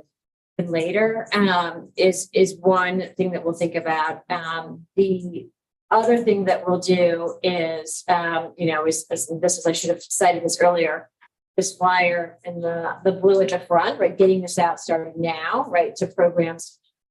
We do know, Clark, right, on our back end of the folks that are not participating, where the kids are currently being served, their authorizations, how much they're being used. And so as we get closer and as we consult with Ready Regions, we'll create a target list of sorts that says, where do we think there could be the most disruption if for some reason, as you just described, this program doesn't participate, and kind of prioritize and handle those like more hands-on. Where will probably be less hands-on is those places that are not serving a large number of people.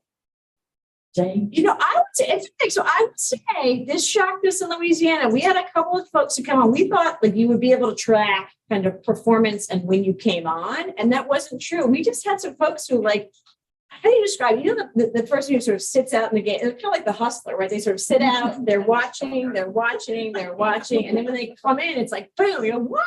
Like, I thought you needed practice. I thought, or they were practicing on the side, and if they want to let us know. So I will say, we are tracking very closely. Becca and Alex and their team are tracking the number of publicly funded providers, right? We're about 2,700, I think, participating programs on subsidy. We're watching that like a hawk, right? That might go up and that might go down. We are looking at who's not participating. Our understanding from schools and the conversation, for instance, that we have with school leadership is there's a handful of folks who have consciously made the choice that they have a lot going on this year and they're willing to forego practice, but they get that they have to do it next year, right? And so that was just their choice. That's a fine choice. I think the same is probably true for some of our childcare programs. And then I think sort of similar to what surprised us in Louisiana, there's a handful of folks who will at the last minute, probably similar. I'm not going to ask you to raise hands who pays their taxes on April 14th or 15th, but there's a lot. Okay. There's a line at the post office, all right, that everybody knew they were going to pay their taxes. They weren't going to not pay their taxes, but they're still in that post office on April 15th. And so thinking through kind of how much of that is phenomenal, but we will, as we get closer to these dates, look at, in particular, subsidy programs where it absolutely is a choice for a lot of kids. How do we minimize disruption for families? All right, I'm going to ask folks then it's not an explicit slide here, but before we get into classroom observations, is look at page 20 and want to kind of go back. Did not forget Dr. Nelson's conversation or question here, I should say. So a part of what we've been working with this body to do over the last few years is think about, in addition to supporting this improvement at the classroom level, how do you capture the data and support some of the systemic improvement? And so what we've included in this guidelines, which is new, I just want to walk you through it, is that we are, in the past, we've historically asked you to include just your publicly funded kids in classroom lists. We added classroom lists to Link T5. So basically you have, let's say we have the Busy Bees classroom. You have Mr. Clark and Miss Gina. We have where they went to school. We have their compensation. We have which curriculum they use. We have their class scores, a few other things. What we're asking programs to do now, we started this last year, tell you the kids in Miss Gina and Mr. Clark's classroom that receive public funding, right? Starting to be able to track that. We think in order to better understand the investments that we're making across the system, right, which are in things like Recognize B5 and then the higher compensation, and to fully understand which current kids are being served by these programs and which are not, Dr. Nelson's question, that we want to, over time, make completing the classroom list part of your participation requirement. It is encouraged, in this language, it would be encouraged for 23-24, with the expectation that it would be required potentially in 24-25. And again, the goal is for us to understand all of the kids in that classroom understand what experience they get. And then to be able to sort of look at their growth within the year, but also we can then use probabilistic matching, which is a very difficult word to say for a large group, but probabilistic matching to then understand how those kids look at kindergarten entry, to understand how those kids look at third grade. And by doing this across 12,000 classrooms with the mix of both publicly funded, so kids and some of our kids whose parents are paying tuition, but still part of that mix and getting that experience. We would figure out an opt-out process if there's a particular set of private paying parents who do not want their children in the system, but we really think it's important that we understand all of the kids who are in the publicly funded classrooms. This is also spelled out in the code that it really charges the board to think about performance and growth targets for all of the kids and ultimately child outcomes.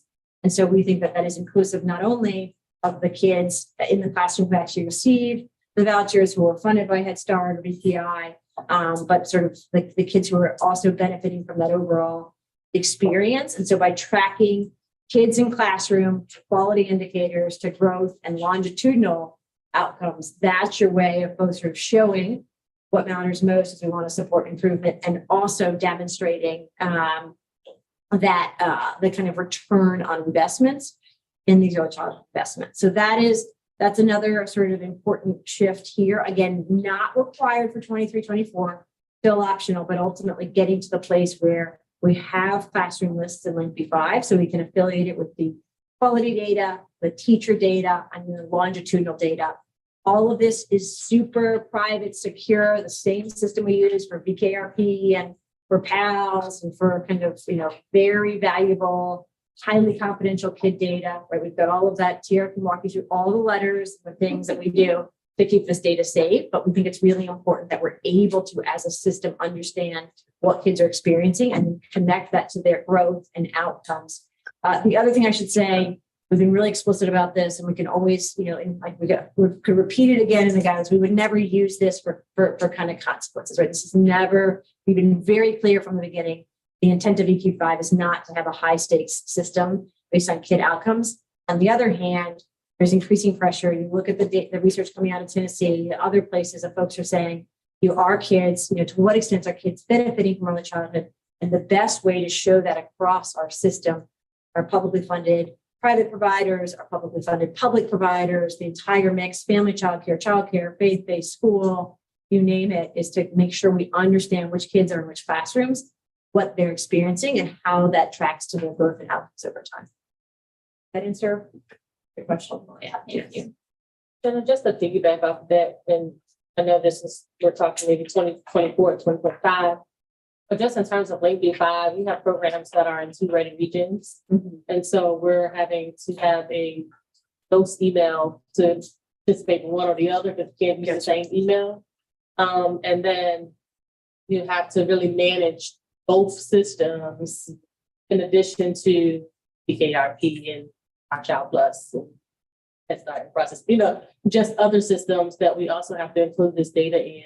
I think what would be helpful as we think about including the class list in Link B5 is make sure we have a way to maybe upload a spreadsheet so that we don't have to key in this child data that will make it a lot more helpful for us. And then if there's a way for one agency to be able to log into Link B5 and access both regions, that might be a stretch, but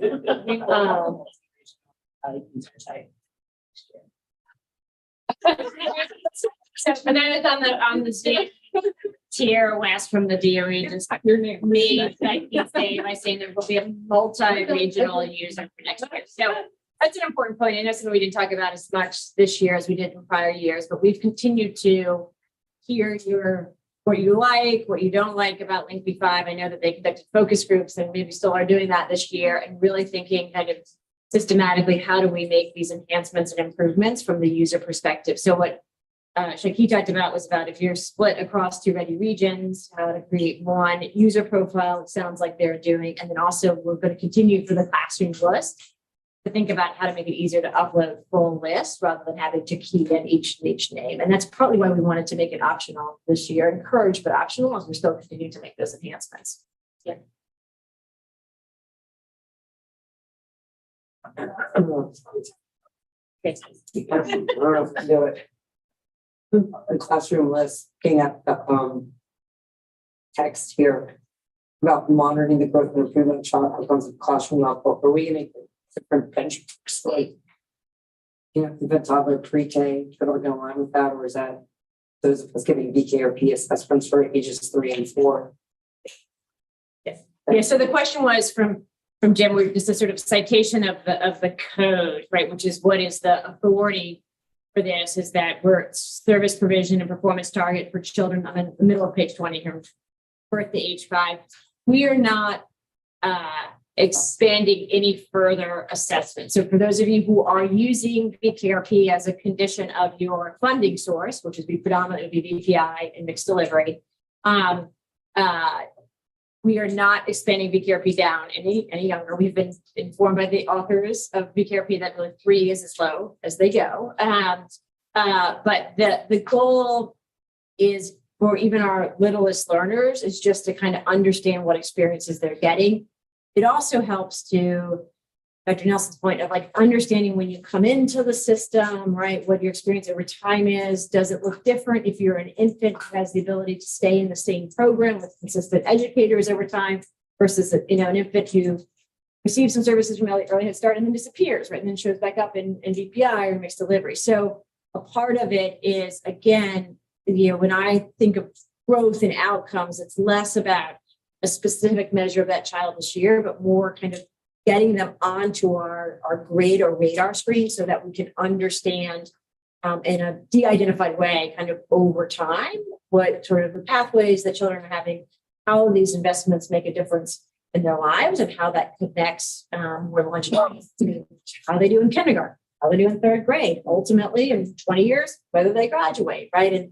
And Head Start is ahead of the game in many ways, but there's some pretty powerful evidence about Head Start that says that even into their 20s and early 30s, it has a difference in terms of some of the life outcomes, their involvement in the workforce, et cetera, et cetera. So really thinking about systematically in a way that's very thoughtful about privacy and children's privacy, but also allows us, as we call for greater investments in the system, to be able to look at the experiences kids are receiving and then be able to connect that to specific outcomes for growth.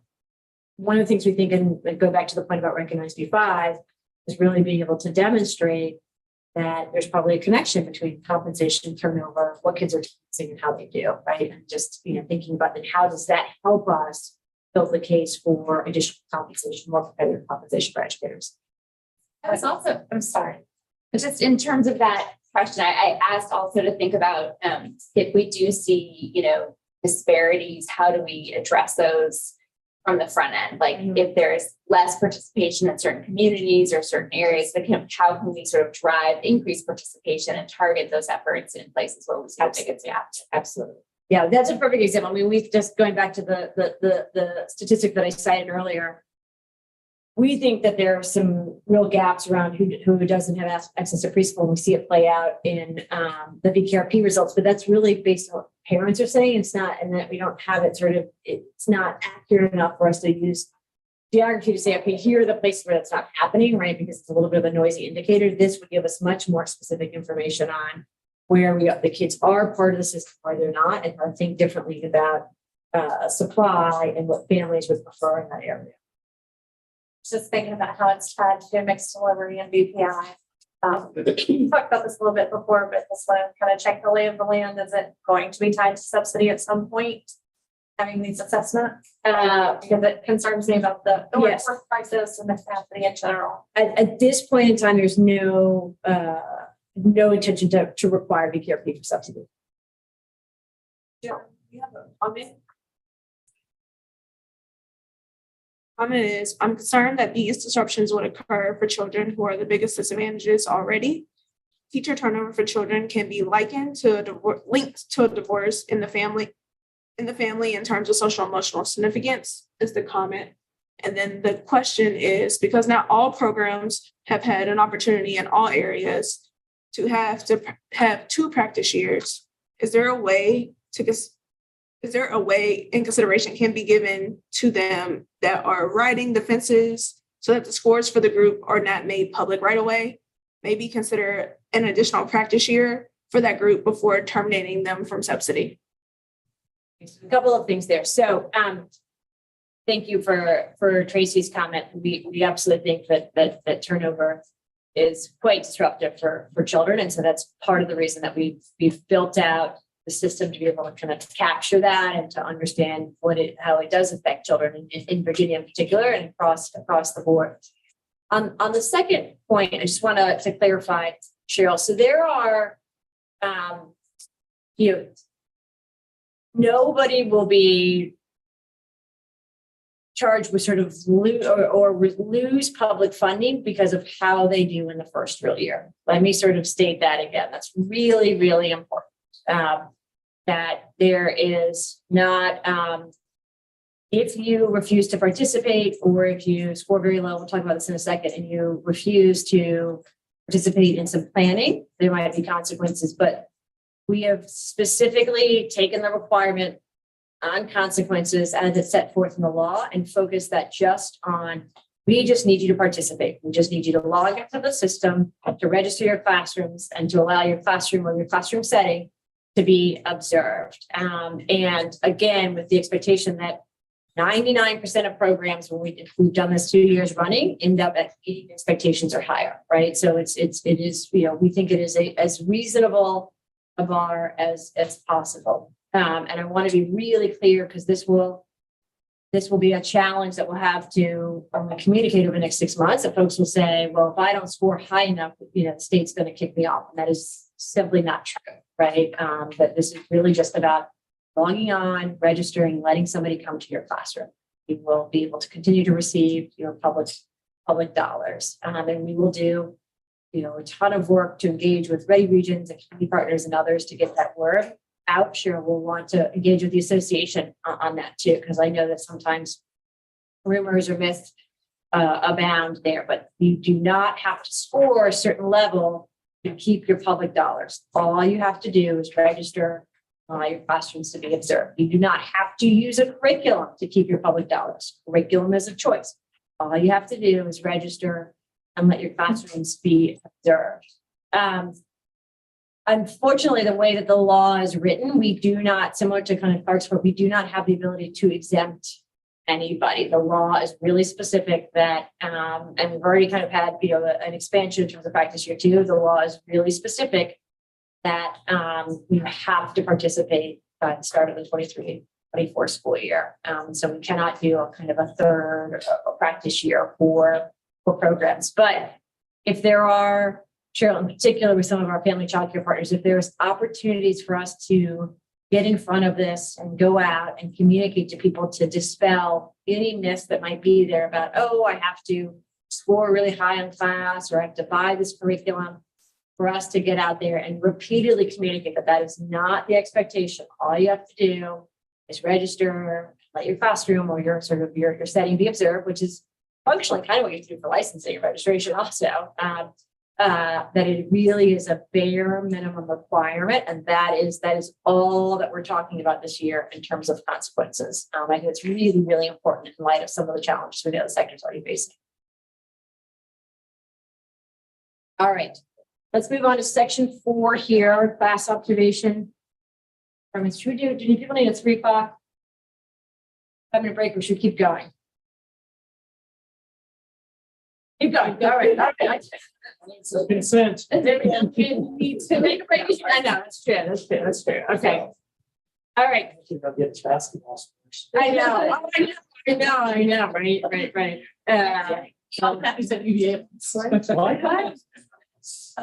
Did they really? 5 points.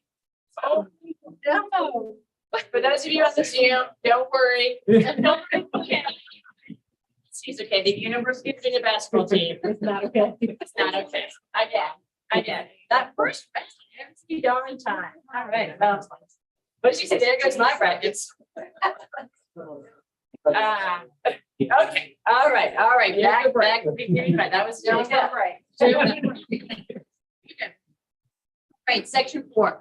Guys, you know what the good thing about 7 sections? We're more than halfway done. I just got longer to go now. All right, section 4 is some of the changes to the class observation requirements. So this is mostly a very familiar section to you. It just lays out in explicit detail how the class tool is used, what's in the class tool, and some of the observation protocols. Some of the changes, excuse me, for the first real year is just some expansion of the protocols for both local and external observers based on what we've learned using this tool over the last few years.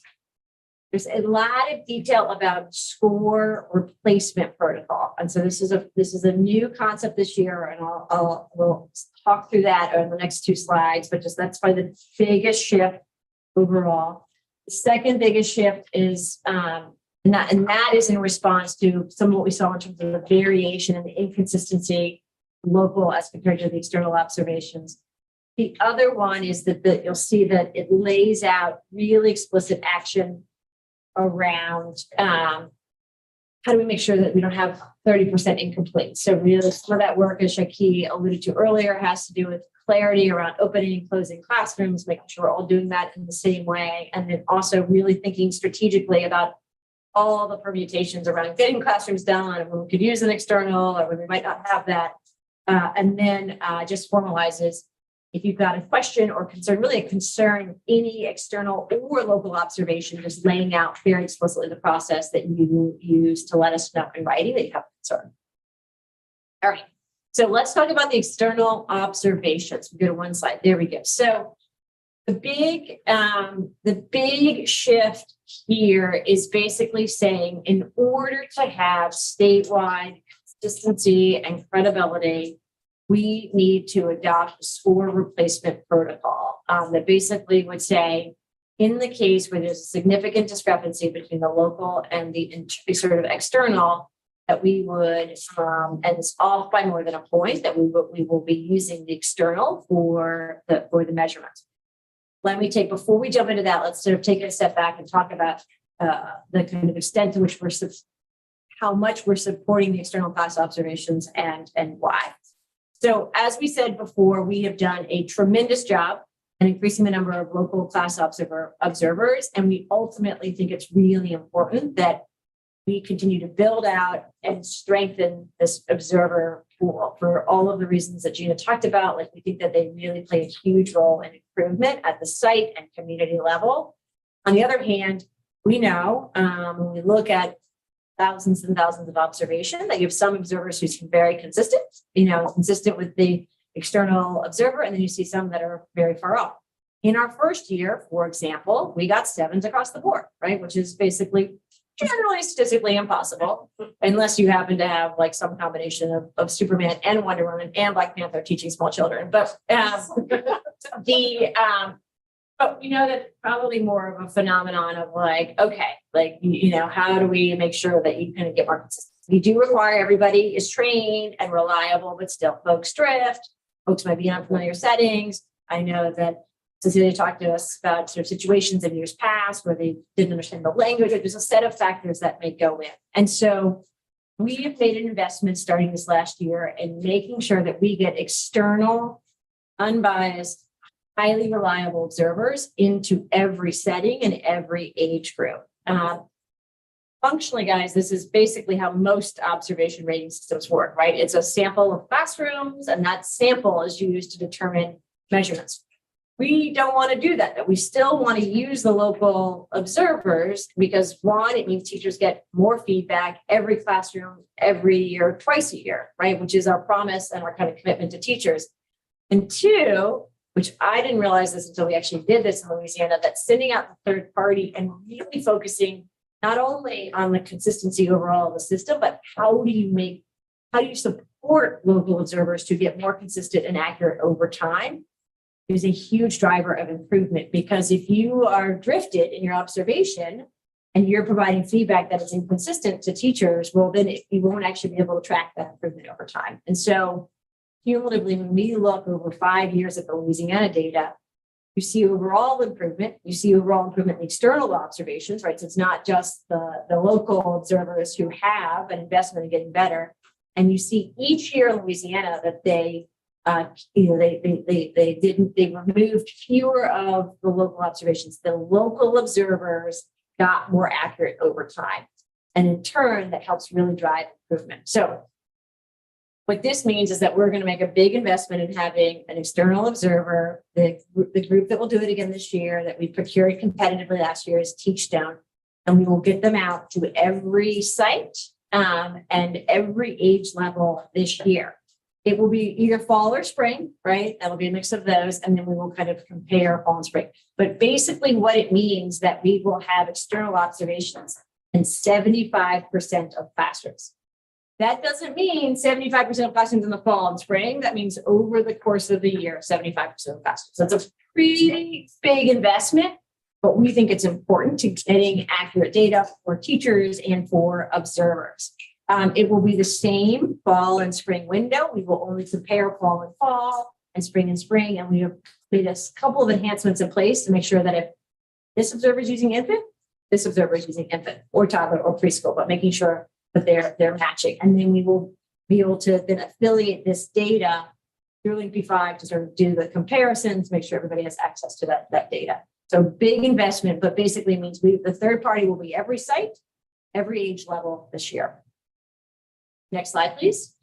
So what happens then? So this year we had external observers out there. That's how we got this data, but we didn't necessarily sort of replace scores, right? So this year, what we're going to do is actually have a score replacement so that ultimately the measurements, the profiles that are published in the fall of 24, we can have trust and credibility that these reflect the average experience of kids, and there's consistency across our 3,600 or so performance profiles. Is that in the situation where the domain is off by more than 1 point, then we will substitute in the external observation. So it's a fall to fall comparison or a spring to spring comparison, has to be the same classroom. And if the local observation is off at the domain level by more than a point, then we'll sub it out. If there's just 1 or 2 dimensions within the domain that are off, we leave it alone. If they are within a point, we leave it alone. So you might have a situation where you said 4, we said 5, we leave it alone. 5 sits. But it's a situation where we said 4, you said 6, and that the 4 would then replace the 6.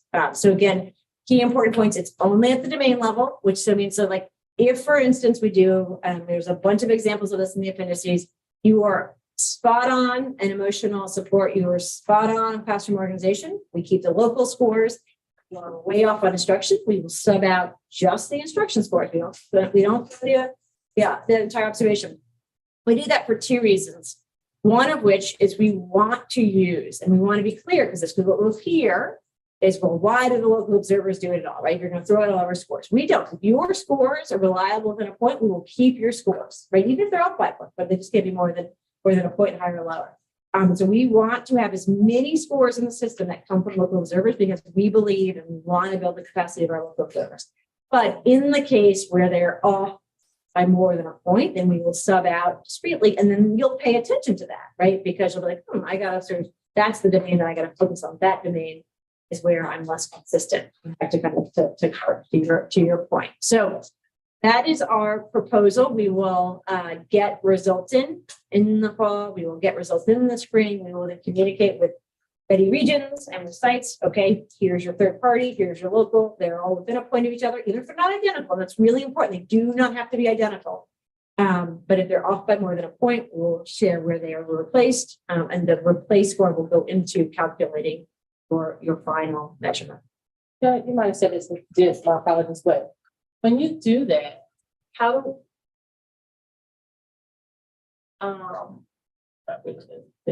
what kind of quality assurance measures is over the external observers to say that their scores are the ones that should be thrown? You know what I mean? Yeah, are the ones that should be thrown out because they're all gone through the same rigorous class reliable training. And so whatever caused the local observers to be off the 1 point could be the same thing that caused external observers to be off the 1 point, but then the program takes this particular impact. Well, it's not necessarily a negative effect. Remember from our chart earlier, it's 50% higher, 50% lower. right? So it really, remember that data I showed that when locals were off, that half the time they were higher and half the time they were lower. So it's not, I think that's a really important, that's what. Potentially. But like half the time you might come in higher, right? So there are part of the competitive process for identifying the external, and we can share all the documentation here, is there is a higher bar to be an external observer, from the kind of the background, training to the calibration to, there's a set of additional things that they do to both keep more consistent as an overall group of observers across the state, in addition to a much more stringent conflict of interest, sort of no bias to things. So there's just a set of things, right? When you have a situation where it's a colleague observing a colleague or the director of a center, if we recognize there might be bias, there might not be bias, right? But so there are certainly more rules, regulation, and oversight of the external observers than the local ones. And that is, yes. So that is that is kind of the justification. And we can walk through all of the things that go into the Teachstone contract to make sure that's the sort of the reason that we use those. We'll talk about in the review process, if you feel like that there is like something that a particular external observation, they're not necessarily perfect, right? And so there is a review process to address that and look into that. But there is just a much more accountability on the external observers than there is on the local observers. The other point I should note is that some folks say different days, different things. So that's why it's a point up and a point below, right? Because we do sort of, if you look at mathematically and all of the national research on class, like yes, on any given day on Tuesday, somebody might look slightly different from Wednesday. On average, I want you to think about at the domain level, right? Sort of across, 4 cycles, multiple dimensions within a domain, like the likelihood that a different day is going to drive a different score is pretty low, right? And again, they might say, well, I did this intentional thing or something happened in the review process with either way of letting us know. But for the most part, again, we don't throw out the individual dimension. We focus on the domain level with this idea being, look at the data around domains, multiple cycles. Doesn't tend to be a significant difference whether it happens to be done in October or November. And this might be very technical, but are they unannounced or announced? Do you say, okay, we're coming on this date, or we're coming in this week? It's in the external protocols, but it's a 3-week window. They get 2 weeks notice ahead of time. They're allowed to submit 3 blackout dates. If there's a big need for more, we've had to accommodate a few of those requests, but it's a 3-week window. I guess my question is, should we do our local assessments that same way, or do we tell that teacher, okay, we're coming next Wednesday? Because I think locals probably tell them when they're, you have field trip planned next Wednesday because that's when I want to come and observe. But so they have more of a heads up, and what they're observing still is not. I think it's a great question. I mean, I think partly, and we continue to learn from the field of this and the data. My general inclination, having looked at this data for now nearly a decade, is that ultimately, I think we're trying to give as much discretion as possible to locals. Some folks may want to match it perfectly to have this own experience. Some folks may say, you freak my teachers out when you do that. And so I'd rather do this, have it be a more positive experience to them. Sometimes they don't surprise. And this is the hard stuff about conflict of interest and why I have had multiple arguments with everybody from the authors of class to others on this. There are times, where you announce it and you still get the exact same scores as the external, right? I mean, and so the extent to which we want folks to understand that we value local, we believe in local, right? I mean, the upwards of, for example, of the kind of multi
third party is that by using this, it actually enables us to give even more flexibility to locals.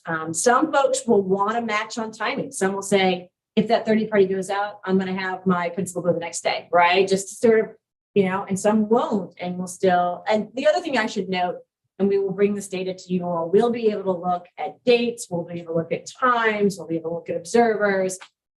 Generally speaking, what we found with the data in Louisiana is had much more to do with the observers than it was like the setting, right? And so it wasn't like, oh, we were less accurate in schools and more accurate in family childcare. We were less accurate in the morning, we were less accurate in fall and spring. It really has to do with, I think as Christina noted, how do you use this data to find out which of your observers tend to drift or maybe be off or need more support and focus in on that. Yeah, and I agree, because I do think the class model is very strong. So announced or not announced, I just knew it was probably maybe different. It is different. It is different. And we will probably work with folks to understand what your models are and have conversations with Ready Regions about what you think is working for you. But I do think trusting locals to think about the experience of the observation for teachers is just so important in terms of how it lands versus when you feel like it's just outsiders who come in and judge you, right? And we're really trying to avoid that perception here. Then I want to make sure I understand. So if it's a difference of one, you go with the local score. Yeah. Whether the local score was higher or whether the local score was lower. That's go with the local score. That's a difference. And then oftentimes your teacher will be like, if you're like the local score and you came in higher, lower, they will definitely glare at you. Difference of two, going with the external score, whether it's higher or lower. Yes. And we did see in the data from Virginia, as well as in the data from Louisiana, it is a mix of both higher and lower. Not just that the external always comes in lower. We prepare you for the blowback you might get. And this is just our personal experience. And it may be because the local observations have been going on. So it's become a well-oiled machine. Our experience thus far with the external observations is not a well-oiled machine, unfortunately. Someone mentioned the blackout dates. We'll receive the email, your lead 2-year-old teacher. What day is that staff not there? That staff's not there on Wednesday. Okay, we'll get an email 2 days later. We'll see you Wednesday at 9 o'clock to do your 2-year-old observation. Wait a second, yes. That's happened a lot. Yeah. And the other thing that's happened is they've shown up to observe the toddler classroom as scheduled, as the email dictated. And they show up and I'm here to see Breeze. No, you're here to see Todd's. No, I'm here to see Breeze. Well, my 3-year-old teacher's not. Well, who's in there? Well, it's so-and-so. That's okay. They go right on in the field. So, and again, this is just me at both of my sites. So just be prepared that that's, if that's happening on a wider range, it may be because it's not a well-known like the local has been. And then you turn around and tell them, oh, by the way, we're taking the external school. That's local. There might already be a bad taste in their mouth just because the logistics of how it got set up. So, and that's a good point because I had an external that showed up on a 2-hour delay day. And I had asked her if she needed me to contact her if we had delays. And she said, no, yours are always posted on the news. I'll see it. And then she showed up, but we were on a delay. So that's this is there's things like that. Yeah, absolutely. No. And so part of it, sort of 2 answers. I mean, one is this is very helpful feedback, right? Because ultimately we in order to have a kind of a consistency statewide, we need folks to have credibility in the external observers. So that's very helpful feedback in terms of making sure that we get them to a place of being a well-oiled machine and that that's happening consistently. Like a sort of set of observers, like they could also have challenges. And I know we want to know about that quickly and be able to resolve that. I think the other important piece is that we do have this formal review process that will allow us to look into those circumstances, right? So in the situation where they did exactly what you described with the 3-year-old teacher, you can sort of say, hey, I'm not gonna argue with you here today, but I am gonna write up a complaint and then we would look into those. And then basically what we'll do is if we think that they didn't follow the rules, we will likely toss it and work with you to have somebody else go.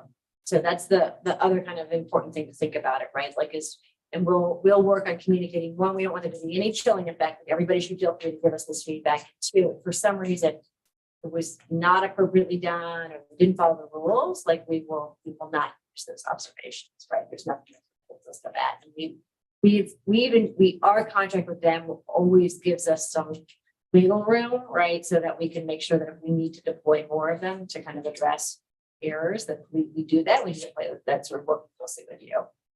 And I have a question. If a new lead teacher is in the room, will she be treated like a substitute in that they have been in the room for 10 days, also they can be observed? The new teachers, they Come up, Chris, come to the mic. So yeah, the new teachers should get the 10 days, where to the extent possible. There are a few times when we start getting close to the end of an observation window, we'll, work to make sure that that doesn't happen, but that is laid out. Don't have the date right in front of me, but that is the same policy where we try not to observe a new teacher in the first 10 days. All right, so if you'll move to the next slide, and this is a nice building on what Chris was talking about. So again, walking through kind of there's a set of permutations. How do we handle? We would like to not issue incomplete observations. I will say we also do not want to make up numbers, right? We do not want to put zeros in there. We don't want to mess with math, which is we say if you don't do a spring. On the other hand, we need to require this because otherwise you might say, I'm just going to skip this observation. This is Miss Janey. She's having a hard December. I'm just going to, roll through and just hope that Miss Janey is better by the spring, right? So we want to kind of figure out how are we fair to all the places that are doing all of their fall and all of their spring observations. There have to be kind of enough teeth here, but also recognizing that our real goal is to get the kind of average experience so that we can communicate that to providers and to families. So this chart kind of walks through if there's a missing observation, a local observation, that we will use an external observation and we'll kind of monitor as closely as we hit the end of a season, potentially send out an external observer, right? So for example, we might have a fall observation and then we send out the external observer in the fall too. But then it's almost the end of the spring season and there's no local observation. Like if we'll sort of say, hey, ready regions, get out there. And if it doesn't clear to get out there in time, we might also send an external, right? Just to have a spring observation, maybe thinking that like the teacher changed and they don't want to do an observation, right? So basically this section we are trying, and what I want to just communicate here, we just want to get a fall and spring observation from everybody. The ideal is that it comes in from the locals. But in the case that it's missing, we'll do whatever we can do to get the external out there. It's not ideal. Nobody wants the external observer to come on like May 30th, right? That's not great. But we'd rather do that than have any kind of incentive for just skipping observations, knowing how important this is. We will, if we cite, and this is not just a one-off, we know things happen, there's delays, there's situations like Clark described where, folks they come and there's not a way to observe a day. If somebody is consistently pushing off, telling third party no, turning off the lights and shutting the door, like we will say to you, you have to let the third party in, right? We need to do that. In the same way, again, that, if your licensing inspector shows up, you have to let them in. And if you are, skipping external and are doing this, right, we will give you a need support, right? That's just a red flag for us. Our goal is not to have that happen. Our goal is to work very closely with Teachstone and with programs to avoid that. But we can't have somebody, for example, put in all sevens for local and then every time the external shows up, right, not let them in. So we're trying to figure out how we avoid that and understand that we do let us. And again, there's no cost here. There's no this, but we just need to do to let us in. I agree with everything. But one of the things I see in here as far as consequences is the potential for reducing funding for Ready Regions if they don't meet some of this, and I'm all about the accountability. But I also know they're using the funding to build up their own infrastructure, and they're also struggling, you know, with the retention and hiring and all of that too. So I am a little concerned that it would inhibit their ability to maintain their. No, I think it's true, although it's a performance-based contract, right? And we've got, so partly what Vivian is talking to for the folks on the phone is we have language in the guidelines as well as we will have in the Ready Regions that basically say if you Ready Regions, so not you person, but if this organization that receives this funding to do this job does not do this job, that we as the state have the right to reduce that money. Our goal would be to avoid that. The reason we add that language is because, quite frankly, we didn't feel it fair to have all of these implications for sites and not have something similar for Ready Regions, right? We really want to, you know, we are funding and we try to kind of calculate a fair and consistent way to fund Ready Regions to do this work. I think similar to what we said before, we'll be tracking every week within the season on the observation. We'll provide technical assistance and support. I think we've had some version of this language in years past and have never actually reduced the funding to our PG community networks or Ready Region, and hope we can avoid that at all costs. But we don't want there to be a situation where a program says to us, you know, I need somebody to come and observe. I'm about to have a very real, you know, kind of consequence here if I don't have an observer, and they got the funding for the observation, not me. So just trying to kind of make sure that we're fair and consistent that way. But our goal would be to provide support, work very closely with our partners at VCF to make sure that is. All right, so this is important. Again, 12,000 classrooms next year, twice a year EO. So you're talking about 24,000 observations, right? Plus 75% to 12,000, which is 8. So we're talking about 1,000 observations next year. I'm sure it's going to go perfect. I'm really not. Especially the first year. So,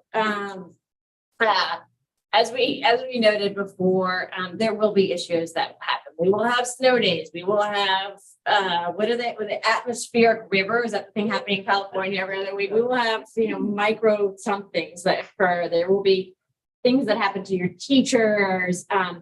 You know, we will create a very robust review process, right? For which, if you strongly disagree with a local observation or a third-party observation, if you are an observer who disagrees, like anybody who has any sort of deep concern in the system, we'll be able to formally request a review in writing. We'll look at the data, look at the situation, we will make a determination. We will always say we reserve the right to sort of use the external, and so that we will be sort of strategic about and just really making sure that, like, A, we have a solid review process in place, and B, that within 30 days of sending that in, that we will respond to you. I think, you know, this was very important as all of us, you know, feels like, oh, it's got more consequences, and what happens if I'm very concerned with this incident. I think, Ms. Suarez, of your concern with an observation, I believe that we heard last year, and really wanting to make sure there was an avenue in which you can directly, in writing, say I've got a concern, and we are obligated as per our guidelines to get back to you with what we're doing about that concern. So very, very important to think about. So I don't know, right? 32,000 observations. I have a comment or just a question maybe. Yeah. Will school divisions ending dates be taken into consideration as, because with the ending there being May 31st, I think it is, and as school divisions continue to move you know, their time back, like for us, I know next year we will end right at, I think, May 31st in there. So will that be taken into consideration? It will. So I think one of the things that we will be doing, and I know I've been working with Chris and Tiara and the Ready Regions on sort of tracking observations and when they're completed. On the one hand, some of this work will naturally always happen just around the deadline, but we were talking, for example, about, even in the chart with the triangles earlier, about sort of going first and looking at as we hit the end of if we really hit May with schools, like looking there first at what is not, where observations are not complete. I think similarly, thinking about who's open year round and what are the observations you might be doing kind of in August or May, right? Or sort of September, May, right? Sort of earlier in the process. It actually gotten easier from schools as everybody moves pre-Labor Day before, because that was, before the challenge was you all sometimes started in September and that's when the window opened. So we will take that into consideration. In terms of sustainability, so it's 24,000 observation in one fiscal year. In long terms, what is the plan to continue? Is that the way that it's going to be absorbed by the privates and publics? Yeah, I think what we would do, and partly why we're setting this up as the guidelines process for 1 year, is that we'll continue to use this data and kind of come back and sort of, if there's a point where we're like, hey, we could do every other year, we want to alternate it, we would want to kind of come back to this body and ultimately come back to the board. Interestingly enough, Miriam, we talked a lot about that initially in Louisiana about like, if you score a certain score, could you stop doing it?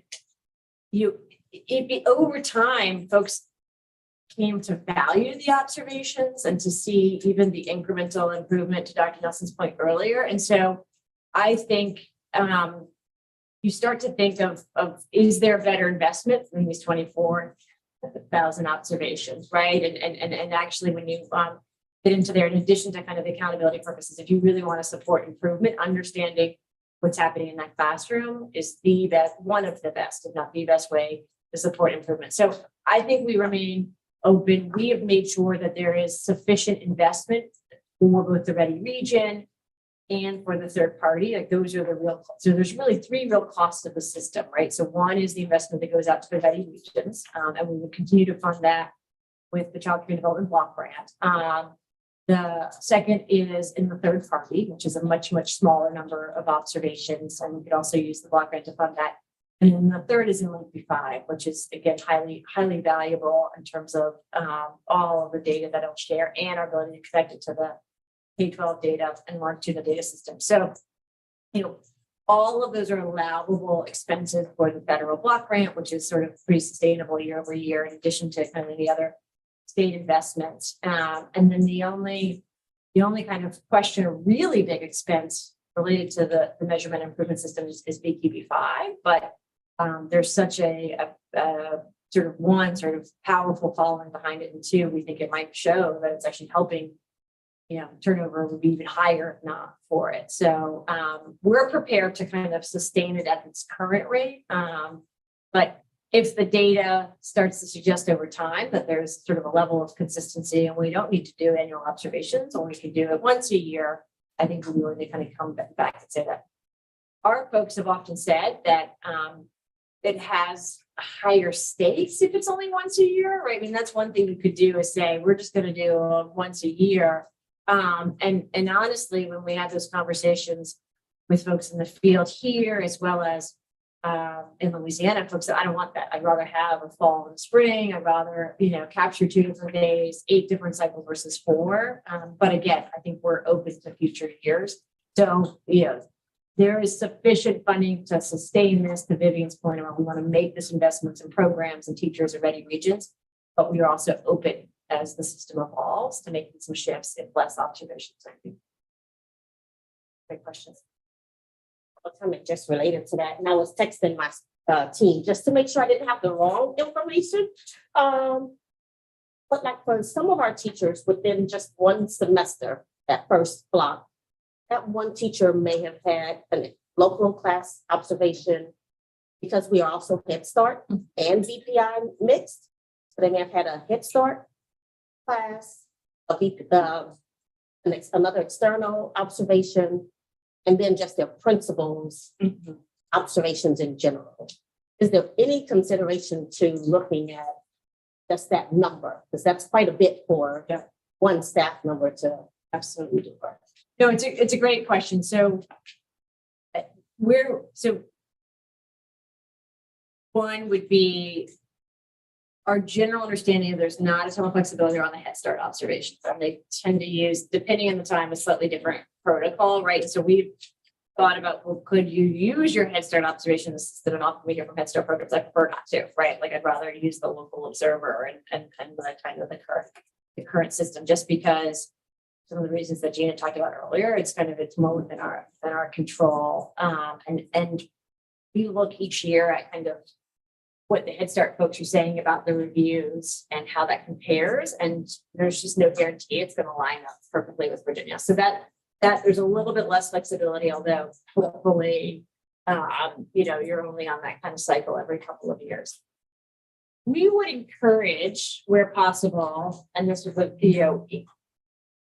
getting principals on board with saying, the local observation, if the principal is doing it, is one and the same, right? I know it's not possible everywhere. I know that sort of school divisions have their own approach on teacher observation. And if there are things that we can do to help edify and encourage the use, this is a challenge. It ultimately is a local decision. So there's not much that we can do about that. I know we've worked, and if there's better or more ways in which we can work to sort of explain, here's why this local observation is probably, valuable for the principal to use, or the school system to use. We are willing to do that. The challenge is ultimately it's a local decision and local control over classroom observations. But the goal would be, and I think would be sort of somewhat to what Gina described, which is that if you have your principal doing that and they're kind of one and the same, this is both my local observation for first and 5, and it's what I'm using to kind of think about teacher observation. And some places the teachers say don't do that because what they're actually measuring for the school is so different that it doesn't get there. I think that's what in one of my school divisions before. That's yes.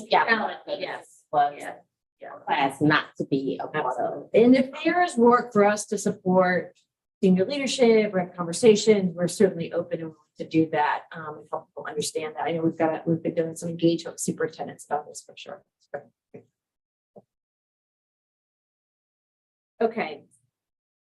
Section 5, quality curriculum. Again, not a ton of key changes here. The big thing we want to say is we continue to add options. I want to do a little bit of a shout out to Tamala and Marie and Cassie and Rebecca and the whole crew of really trying to both sort of reach out to vendors, to do lunch and learns, sessions for folks to understand about curriculum, to make sure, and we're now with 2 free or low-cost options, and we continue to invest in Stream and 3 in terms of really supporting particularly childcare and family childcare to use curriculum. Just want to highlight it is not a requirement, and Cheryl and Clark with their various associations want to make sure we're clear on that. You can still meet expectations and not use curriculum. You can use a curriculum that's not approved and still meet expectations. But we do want to encourage folks to use approved curriculum. So that's why you get the additional points. So you're making options available in Spanish. I know we've got to make more languages available, but continuing to make sure, I think we're 30, 40 choices, 50 choices now, 50 choices. Some infants, some toddlers, some birth to 5, but I think really important in terms of making sure those resources available. I think sort of almost predicting or sort of similar to Marion's question, I think down the road, we might have a higher bar for curriculum beyond just using approved curriculum in one classroom, but because of the data we shared earlier, we really want to get the right speed and cadence because some of the points that Clark noted around the sense of overwhelm. It's a lot just to have somebody, and Christina too, have somebody come in and do these observations, this idea of saying, in order to get points, you have to use curriculum in all classrooms. It just feels like a little too much too soon for this year. So again, rewarding all programs that are using curriculum in at least one classroom and continue to make some deep investments in these resources to support folks to use them.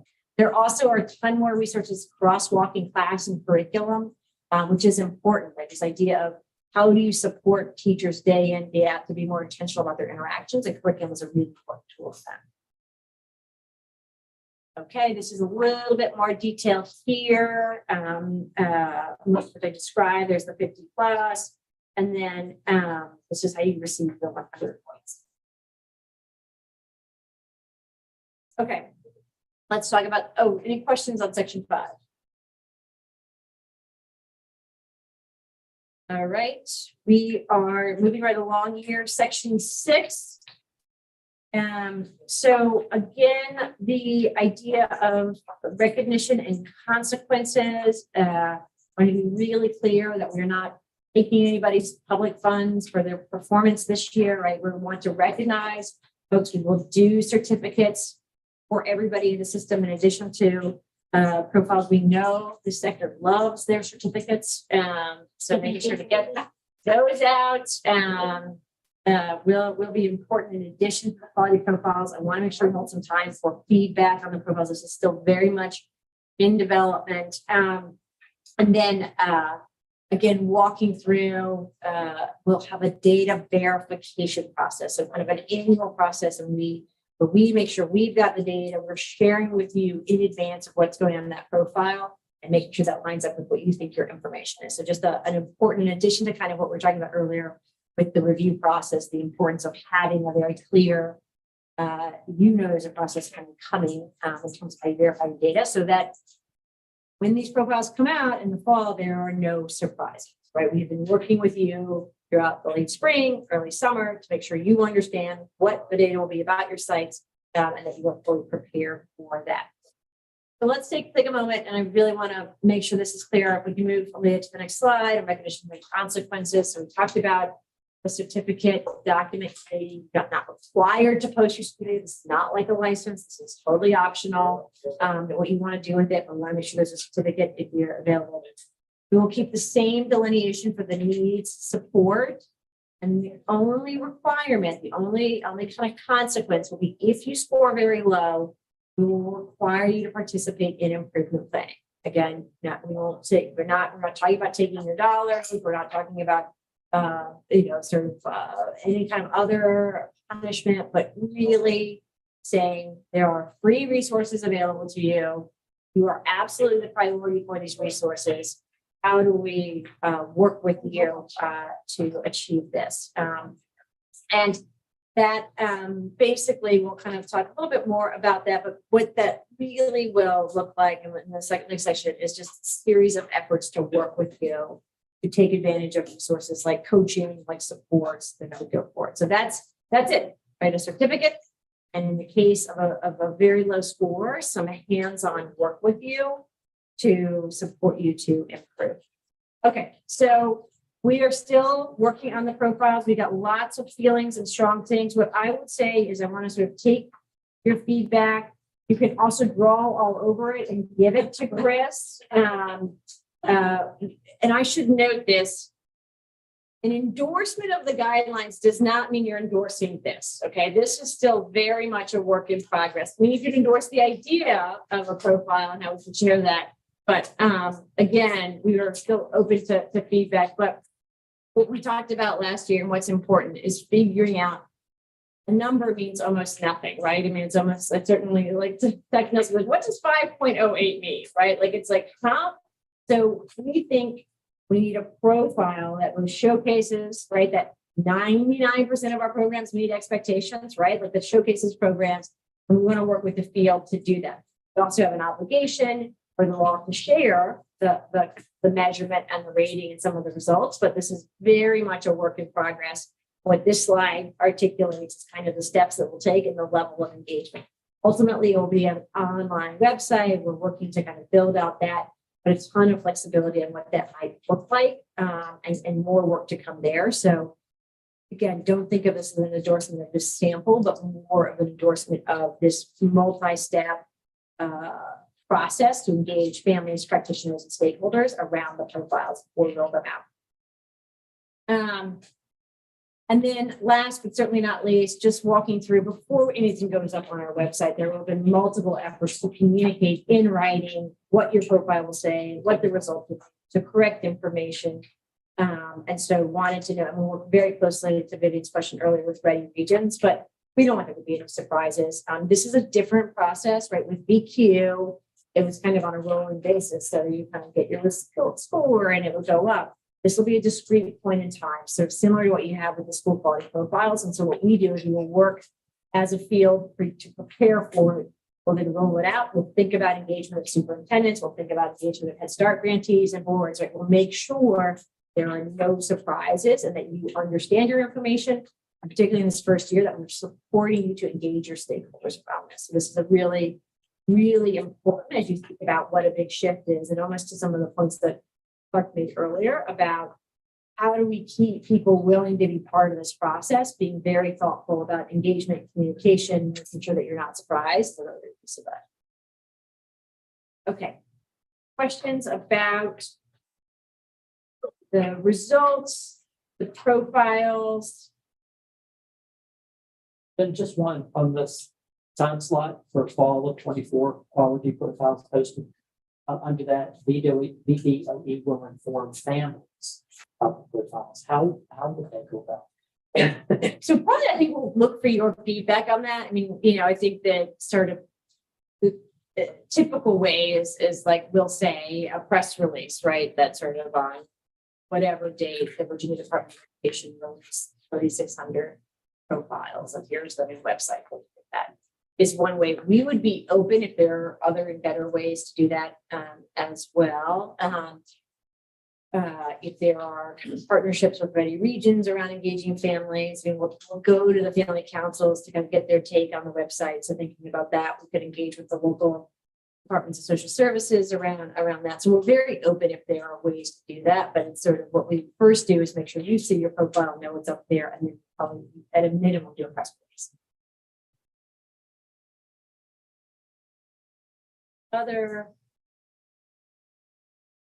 So then that means that the practice year 2 ratings will be made public. No. This is still we would get this fall. Yeah. So the prototype that you have though is just for practice year. Oh, so keep that in mind. But that would just go privately to sites. Yeah. So again, it is just a concept. The website version will look much different because it doesn't go public till the fall. Yes. Plenty of time. Push Into next. Yes, absolutely. Yeah, and what I would say on this one, whether it's here, right, if there's specific changes, I'm holding out for folks on the phone because I'm sure you can see it. Is the practice year 2 quality profile sample one. So the 2 important points I just want to emphasize what Chicky asked. One is that we are not sharing any results in fall. This is what's so confusing about doing these guidelines way in advance. So this fall, some version of this. We will not have a website in September of 2023. We will, however, share with programs some version of a profile. So different, or in kind of conjunction with a letter, right? We're trying to sort of migrate or evolve the field from letter to profile. The website will not look exactly like this. We're going to develop the website over the course of this year in partnership with folks. But if you have feedback on the sample, please don't hesitate to email. You email directly to Chris, or you can also just send it to Aaliyah. We are taking a ton of feedback on this, and this will be a private document to the site. We're not posting this. We're not doing any press releases we're not doing any press releases in September of 2023. It will just be private correspondence to a site. I will say, as we're going to talk about the improvement planning, we don't have the ability to require that for anybody kind of retrospectively. We will encourage any of the sites that score lower to participate this year. Yeah, it can't be foiable. Would you please inform 2023? It's probably a Jim question. We should confirm and get an absolute answer to you. They might be portable. Yeah. It will be we will do whatever we can do to avoid having it be a public thing, but to keep it private as we go to the extent possible under Virginia law. Okay. Let's talk. So again, we appreciate feedback on this. Nothing is public fall of 23. This is just trying to think through how to get programs more familiar with kind of a different way of communicating this. And then on slide 58, the multiple steps there are on how you think about the website that will go live in fall of 24, and making sure that we have deep engagement in the field so there are no surprises. So your first year was just a letter. Your second year will be sort of a PDF. Your third year will be a website. Okay. And then will all look slightly different, but it's kind of an evolution, if that makes sense. Okay. Is there a date by which, Chris, you want any feedback on this would be helpful to you? So the practice year 2 one, we do need to finalize by June. Yeah. That we can compare them over the summer, but we will continue to get feedback on the website throughout the year. So Okay. So folks on the phone, Sandy asked whether there's a timeline. So if you've got feedback on the sample for practice year 2, the one that just goes to the programs, that PDF that Aaliyah sent around, send that to Chris. Say by May. Let's say by May. Tiara was just whispering, I think we need it by the end of May. Brain sync here, May, and then, but there will be multiple opportunities to weigh in on the website. And again, I'll just say, we're hoping to have a slightly nicer looking thing than this for a website right here. Yes, okay. Okay, quality improvement. I want to make sure that we,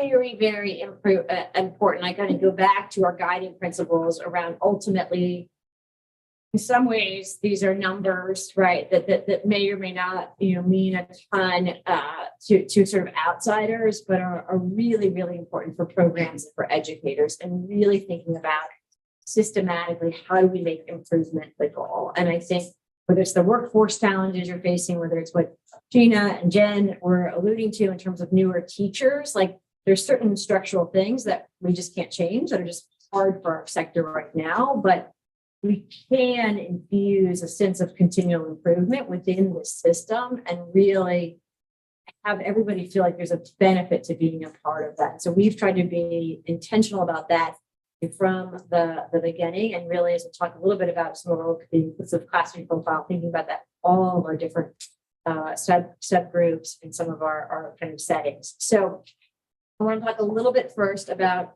some of the changes to Section 7, a little bit more detail about the improvement planning, and then wanted to make sure we had an update on some of the work that came out of this body 2 years ago around wanting to make sure that we were looking at our classrooms that were inclusive of children with special needs and looking at how to measure and support improvement in those classrooms. And the 2 things to highlight in this section. We go one more slide. So this just lays out, well, what does it mean to be part of improvement planning? And really, there are 2 shifts to talk about. One is you're going to get a letter from us. Now, again, remember, this doesn't officially start until fall of 24. We will run some version of it this year, but we can't really require it. But you would get a letter from us saying, hey, dear so-and-so, you scored very low. We want to work with you to improve, and you will need to participate in site improvement planning this year. We are calling it site improvement planning versus corrective action, which I think, again, is more positive feel to it. And really, the requirement is that you participate. We're not going to say you have to go up by 100 points. We're not going to say this. What we really just need you to do is to participate. We will facilitate this directly, so you know it's serious, right? It's one thing to get a letter from your Reading region or your coach. It's another thing to get a letter. My name or Mr.'s name on it. But then in all seriousness, sometimes the letter on letterhead from us just helps folks understand that it's serious. And then our goal is to basically have a case management model where we will work with you to connect you to resources. We ran a version of this in Louisiana, and it was very effective, where we basically said, you're important to us. We also need to work with you to change. We're going to have somebody come out and work with you either in person or virtually. We're going to go through the resources that the state already offers. This is not about new resources. This is about the resources that the state already offers. Mental health consultation, practice-based coaching, support around curriculum. We're not going to say you need to do all of them, but we're going to work with you to identify which are the ones that make the most sense based on your class score, what's going on. We're going to come up with a plan together. You're going to lay out a set of action steps, and then we're going to check back in monthly. Pretty simple model. But for our programs that are struggling most, really important, really, really important in terms of just trying to figure out what are the discrete action steps that they can take and how do we do that, put in place that follow through.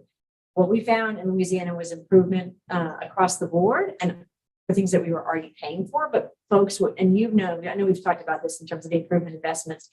Oftentimes the folks who call first for the coaching are also the ones who look the best overall. And so really thinking about how do we have a warm handoff, a warm referral, and really follow through with our programs that are struggling to make sure that they're fully engaged on this. We will see how this works next year. We also, the one thing I will say, kind of going a few steps ahead, we did find in Louisiana, thinking about a multi-year strategy here, because sometimes those sort of get a little bit better and then you'll have some staff turnover and go back. And I know this is sort of something we'll want to kind of engage this group on. But just this year, a simple model, we'll kind of pilot it next year, won't really be required, but we strongly encouraged, with the goal being that we'll start to, at a minimum with our kind of accountability system, focus in on those programs where kids are receiving potentially the most concerning experience and try to get them to be improving while also continuing to fund a broader improvement portfolio. So we're I think upwards of $30+ million invested in improvement kind of across the board, which is covered in guidelines and has been scoping.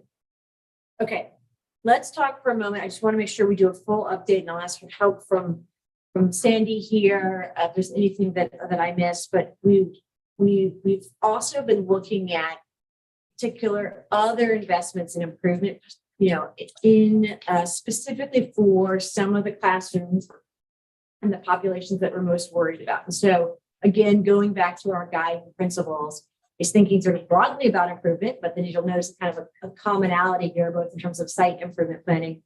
And this is a specific focus on those classrooms that might, in the case of improvement planning, score lower, or in this case, classrooms that may not have received the same set of supports or might have a set of kids for which we need to really focus in on inclusive practices as we seek to support the improvement in teacher-child interaction. So we continue to pilot the inclusive classroom profile in our classrooms that serve our kids with special needs, age 2 to 5. We've worked very closely with our partner Sandy, as well as our training and technical assistance centers. It's called our ECACs. We fund them with some of our state early childhood special education funding to use the ICP in addition to the class. A part of it is to understand the alignment and to understand where these tools are promoting the same practices, where there might be differences. And then I think similar to what we see with class is also to make sure that we're providing specific guidance on how to improve inclusive practices and inclusive settings. So one of the things that class does well is for sort of the average kid to promote certain set of behaviors to improve interactions. What the ICP does is it gives you a more specificity on how to improve some of the experiences for our kids with special needs or kind of our inclusive classrooms. So we saw that the two findings from the pilot. So our kind of proposal going forward is that we continue to use the ICP to promote improvement rather than a substitute measure, really for two reasons. One is we saw that classrooms did score higher on the class than the kind of the ICP. And so not wanting to kind of disadvantage classrooms at all, kind of having it be kind of class apples to apples comparisons, important for consistency and fairness reasons. And two, that we sort of realized that there was not some correlation. The part of that is that some of these are very specific practices that you want to use in these kind of inclusive classrooms. And we think that you kind of think of it as a complement to the class and vice versa. And so really thinking we want to continue to support this pilot and continue to use the ICP to promote improvement in interactions in our inclusive classrooms, but not to use it in place of, because that could have a set of unintended consequences for these classrooms. A part of this recommendation is based on some of the feedback that Sandy and our TTAC partners helped us get, but that they said this was useful. This helped us specifically on, if we'll go to the next slide, Aaliyah, on the kind of ICP in these classrooms is useful. I feel being able to have both allows them to sort of identify different strengths in areas for improvement. I will say we did hear, Christina, some concerns about, how many observations, and so wanting to provide some flexibility. I think it's a recommendation, not a requirement, and particularly when folks recognize the value of the ICP and thinking about how we can partner with TTACs to better communicate that. Believe it's really important when you think about how do we give the best possible specific feedback in these classrooms.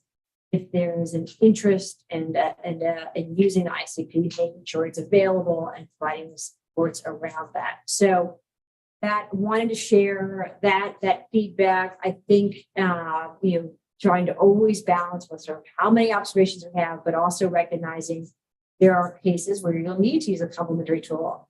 I think we hear the same sometimes from folks who are using particular models with practice-based coaching or with mental health consultation, that sort of the classes are good, apples to apples, kind of across the board. We know that all of our classrooms statewide, and as we get deeper into the improvement, I think you're going to find more individualization in terms of the supports and the additional supplemental resources that we use. And we're really appreciative to TTAC and Sandy and all of the folks who've helped get this attention on inclusive classrooms over the course of the two practice years. So let me pause there and see what questions we have either about work with the ICP and the pilot. I think we are going to continue to support the ICP and work with our TCACs around that. And then, or if there's questions about site improvement planning.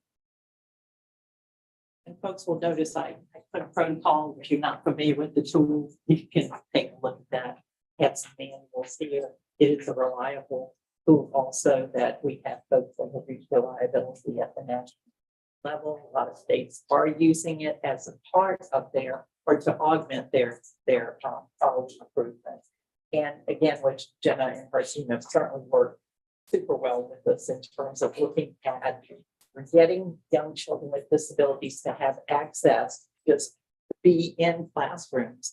But we know there is a separate body of strategies and interventions that need to give children with disabilities or IEPs access to quality teaching and learning that are different than the class. And we've seen, and we know through national research that you can have a very high quality classroom as scored on class, but still maybe not have good opportunities for young children with IEPs in that class. So that's why we're doing that. And we appreciate you guys taking a look at it. And let me know if you have any questions. If anybody wants one of the manuals, you're welcome to it.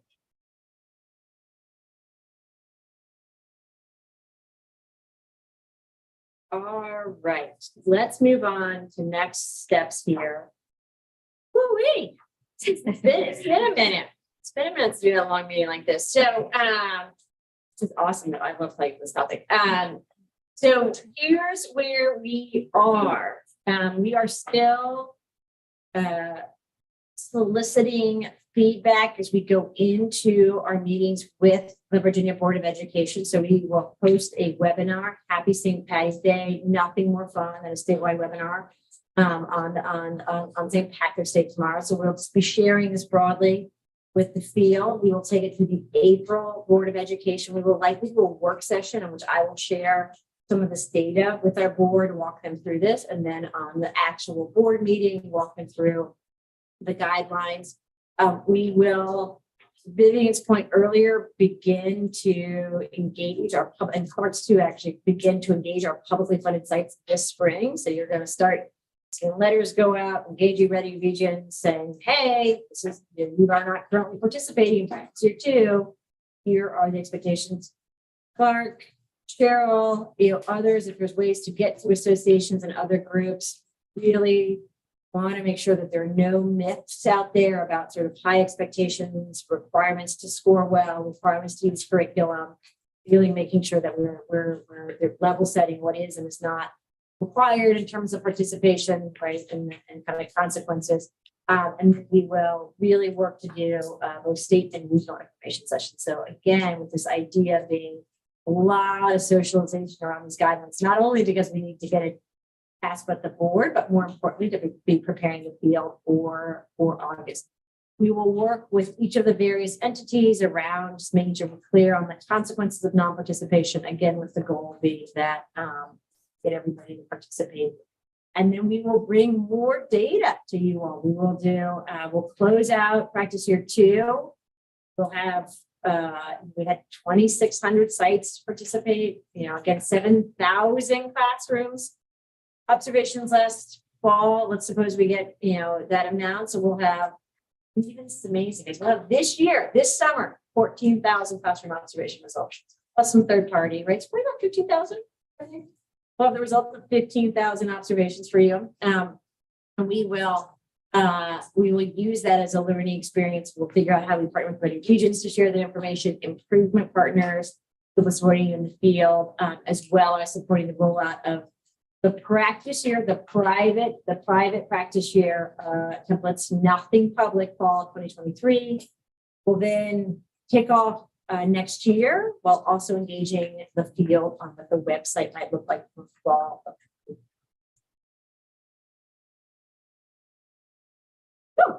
All right, what questions do folks have? Can you go back to the slide? We just had on.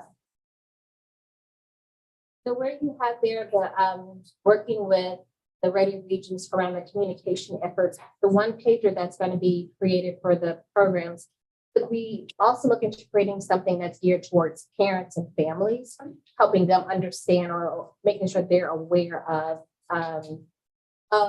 the system. One of the issues that we ran into this year, particularly in our family at home settings, is parents not being comfortable with people coming in. Absolutely. So if providers have something they can share. Super helpful. Yes, agreed. Yes, and this is probably a little too wordy for parents. Absolutely. Yeah. Mostly around the concept of why these. Yes, I can see exactly why. Awesome. That's a very good, and actually that would be something one would certainly need to get in multiple languages for sure. That's a very good feedback. Yes, we actually work on that. Any other questions or helpful suggestions like that? Let me pause there. Alex, Leah, Becca, anybody, we'll do the whole awkward pause for a minute, but folks on Zoom, if you have any questions, comments, type in chat, or this is your time to speak to.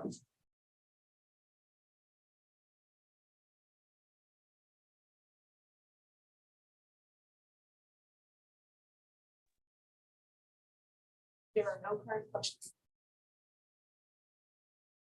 Excellent. Thank you, Olivia. All right. Chair. Yes. All right.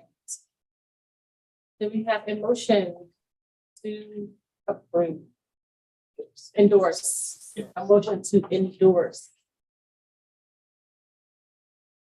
Motion. Motion been made. Do you have a second? Second. Motion has been made and second to endorse the VPB 5 guidelines for FY 24. Any further discussion? All those in favor? Aye. Any opposed? I have it, motion carried. Yay. Thank you, guys. Awesome. All right. Okay, I know we are at time. What I would like to do is just briefly move us through these two update items. If you have to go, you have kids to pick up, things to go, but please feel comfortable. I will just speak to what's on the slide, but let's move ahead. Alita here. So just wanted to make sure you were aware Virginia received a preschool development grant, birth to 5 planning grant, not to be confused PDGB5 or PDG or PG, but this is now PDGP. It's exciting. It's exciting. Honestly, it has entirely to do with the work of this body and our communities across the state. The 1-year planning grant.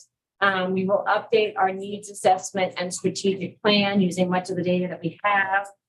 We will continue to work very closely with UVA, the Virginia Early Childhood Foundation, and other stakeholders on the systemic work, and we'll support some innovations we'll talk more about in a second. Again, it is a fairly short, sort of smaller volume grant, but it might enable us to apply for additional dollars in the future. So we thought it was really important. Next slide, please. Here is what we will fund. So the strategic plan and needs assessment. The interesting thing and what's really unique about it, we will have a focus on regional. And not only will we have a statewide strategic plan and needs assessment, but some regional versions of tools and resources. We are going to expand our fast track initiatives that we've been piloting in partnership with BCF to help with the recruitment and retention. Thinking about with training, I was thinking about some of the work around 2+2 and trying to think outside of the box and how we can bring on teachers and keep them, as well as our workforce surveys and being able to provide a financial incentive to educators who complete the survey so we get good participation rates. We will help work with our team, VCF, Ready Regions, family councils, and Link 5 to develop this website for the quality profiles. And we will continue to look at engagement on families, really using the Ready Region infrastructure.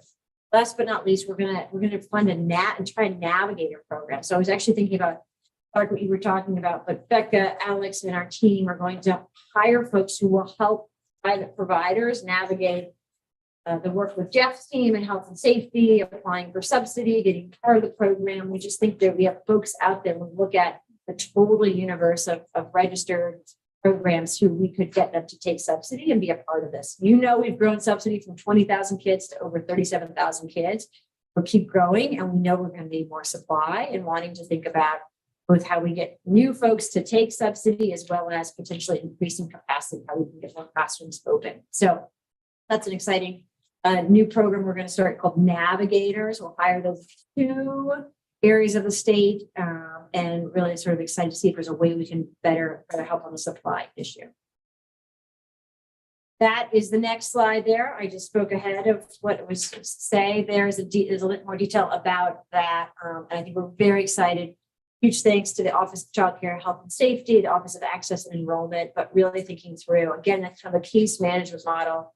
I was going back to Vivian or your Dr. Nelson's point about like, how do we use data to see where we're underserved? And then how do we think about what hand-holding is needed to bring providers on?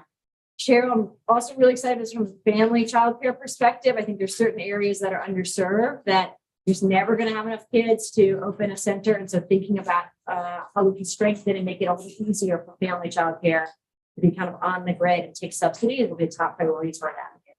I just chime in real quick. I'm so happy to see this Navigator program. I just want to put in a plug for coordinating with other systems that touch families with young children who also have navigation. And it's confusing when there's care coordination, navigation, all this stuff happening from like the insurance company and the healthcare system and the school and the community and the housing, whatever, all these different systems. So I think us talking to each other and we see a lot of kids in health that have not yet enrolled in childcare. We can help drive them to you and vice versa. So I think we need to absolutely. Thank you. That's a great point. This focus will be on providers, but I do think they will intersect with some of our Ready Region folks who do enrollment, and that we need to work on. I think in terms of really connecting the Ready Region coordinated enrollment and family engagement folks with those navigation systems for sure. That's really helpful to do that. We're now here late because of Dr. Nelson. Sorry. So anyways, we'll keep updating you on this. I know it's a little bit of an unusual update item, but we wanted you to know that Virginia had received the grant. We will be bringing back some of the needs assessment and strategic planning resources to you all. And again, the sort of really exciting stuff happening, I know, in the Nova area with fast track and other things.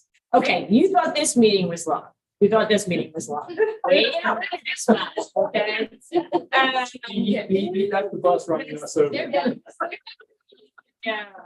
So I wanted to give just sort of set expectations for what's going to happen next month. So we have been working, thanks to the incredible work of our Office of Child Care, Health and Safety and folks who spent hours in the room with us on the 16th floor, redoing the Child Day Center health and safety regulations. Again, many meetings of the work group that consists of folks in this room, as well as a set of other stakeholders.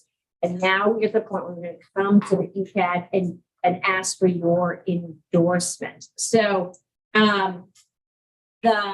we have scheduled a longer meeting. We will feed you midday. We will not do this marathon. But Sammy's like, keep going, just keep going. We will set more time because these are longer regulations and we do need to go through these carefully section by section. But as a reminder, if we jump back for 1 second, we'll come to logistics, Aaliyah. What you will receive, this is probably the only thing that's worked this way so far, is we have met with some subset of folks in this room and other stakeholders monthly for nearly, actually a whole year, 20 plus hours together. And our staff spent hours and hours to kind of come up with a new version. We are going to get this to you with plenty of advance notice. It is long. I do need you to read it sort of carefully. And we will then walk you through this. We'll seek an endorsement, and then we will after that take it to the board meeting, and then kind of begin to move it through the board regulatory process. So if you'll now go to the logistics, Aaliyah. So what we've done this intentionally because Aaron, Carol, and I have sat in meetings that we started at 1 o'clock. We're still there at 7 o'clock. We're still there at 8 o'clock. It's 9 o'clock. Then we finish. We're going to avoid that. We're not going to start at 1 o'clock. We're going to start this at 10. We're going to aim to get it done by 4 earlier if possible. We would like to have as many people as possible in person. We know that this is longer. We know Cheryl, there are other folks who just may not be able to make that work, and we get that, but we will need that in-person quorum, and Aaliyah will follow up and Becca on that. And then we will, we'll follow the kind of the traditional procedures regarding endorsement.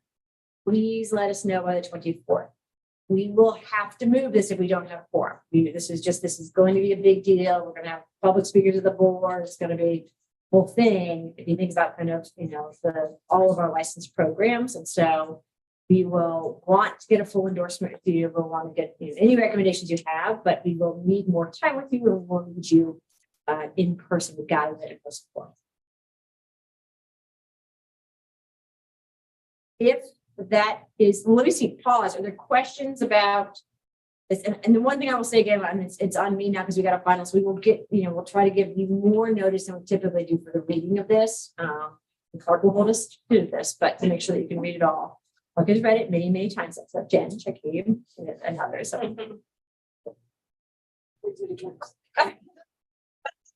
All right. Any questions on folks virtually about the 27th?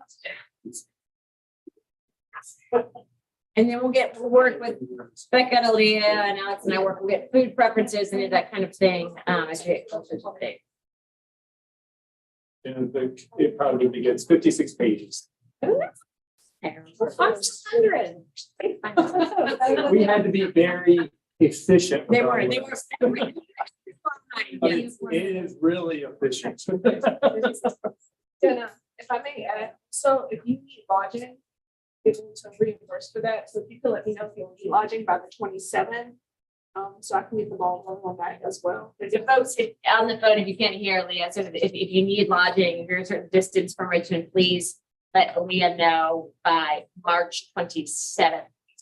Sarah, thank you. All right. Do you want to wrap us? Yes. No public comments? Oh, public comments. Do you have any public comments? Did not have any public comments. Okay. All right. Well, thank you all so much for your engagement today. Great questions. As we move through the endorsement of the 2 items, we look forward to meeting you all on April 27th in person. Please be mindful of the deadlines that you asked in terms of reimbursement for lodging. And if there are no other questions, we will adjourn at 4:18. Thank you all. Thank you so much. Thank you. Go to the bathroom.